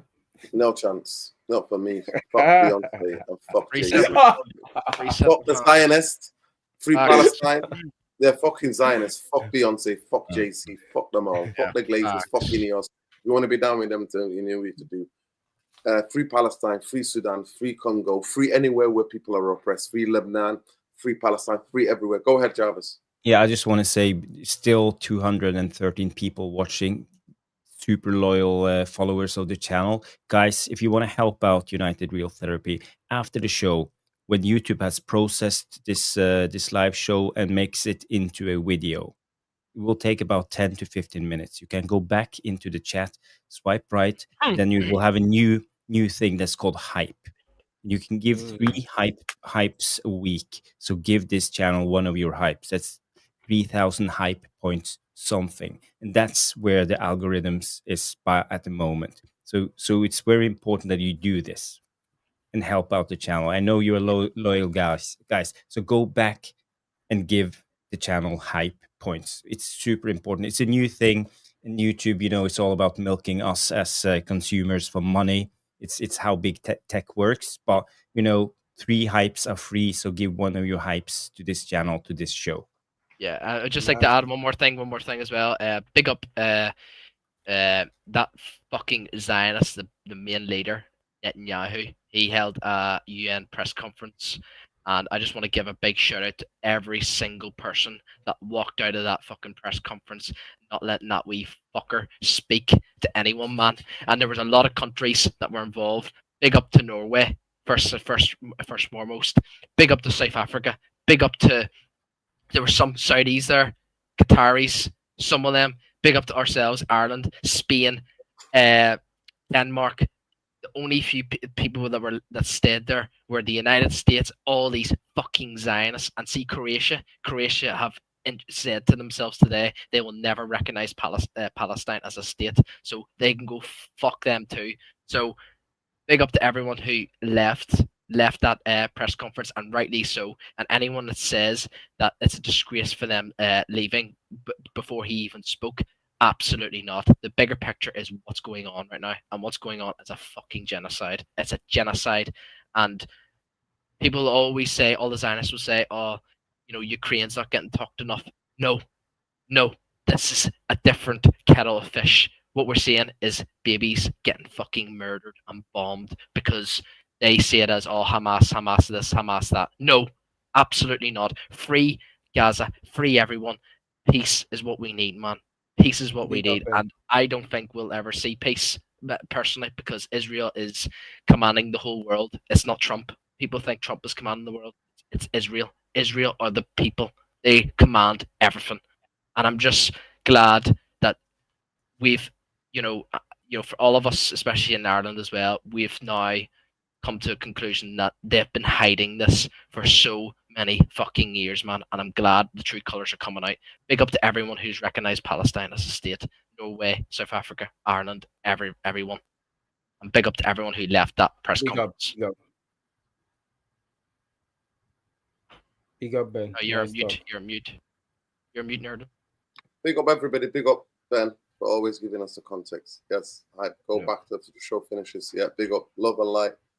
Free the people everywhere around the world where they're oppressed. Solidarity and love. Everybody's welcome here, as long as we don't abuse each other. Free Manchester United from Glazers and Ineos, and free people like Luani from the delusion. It's just about the thing. Good night.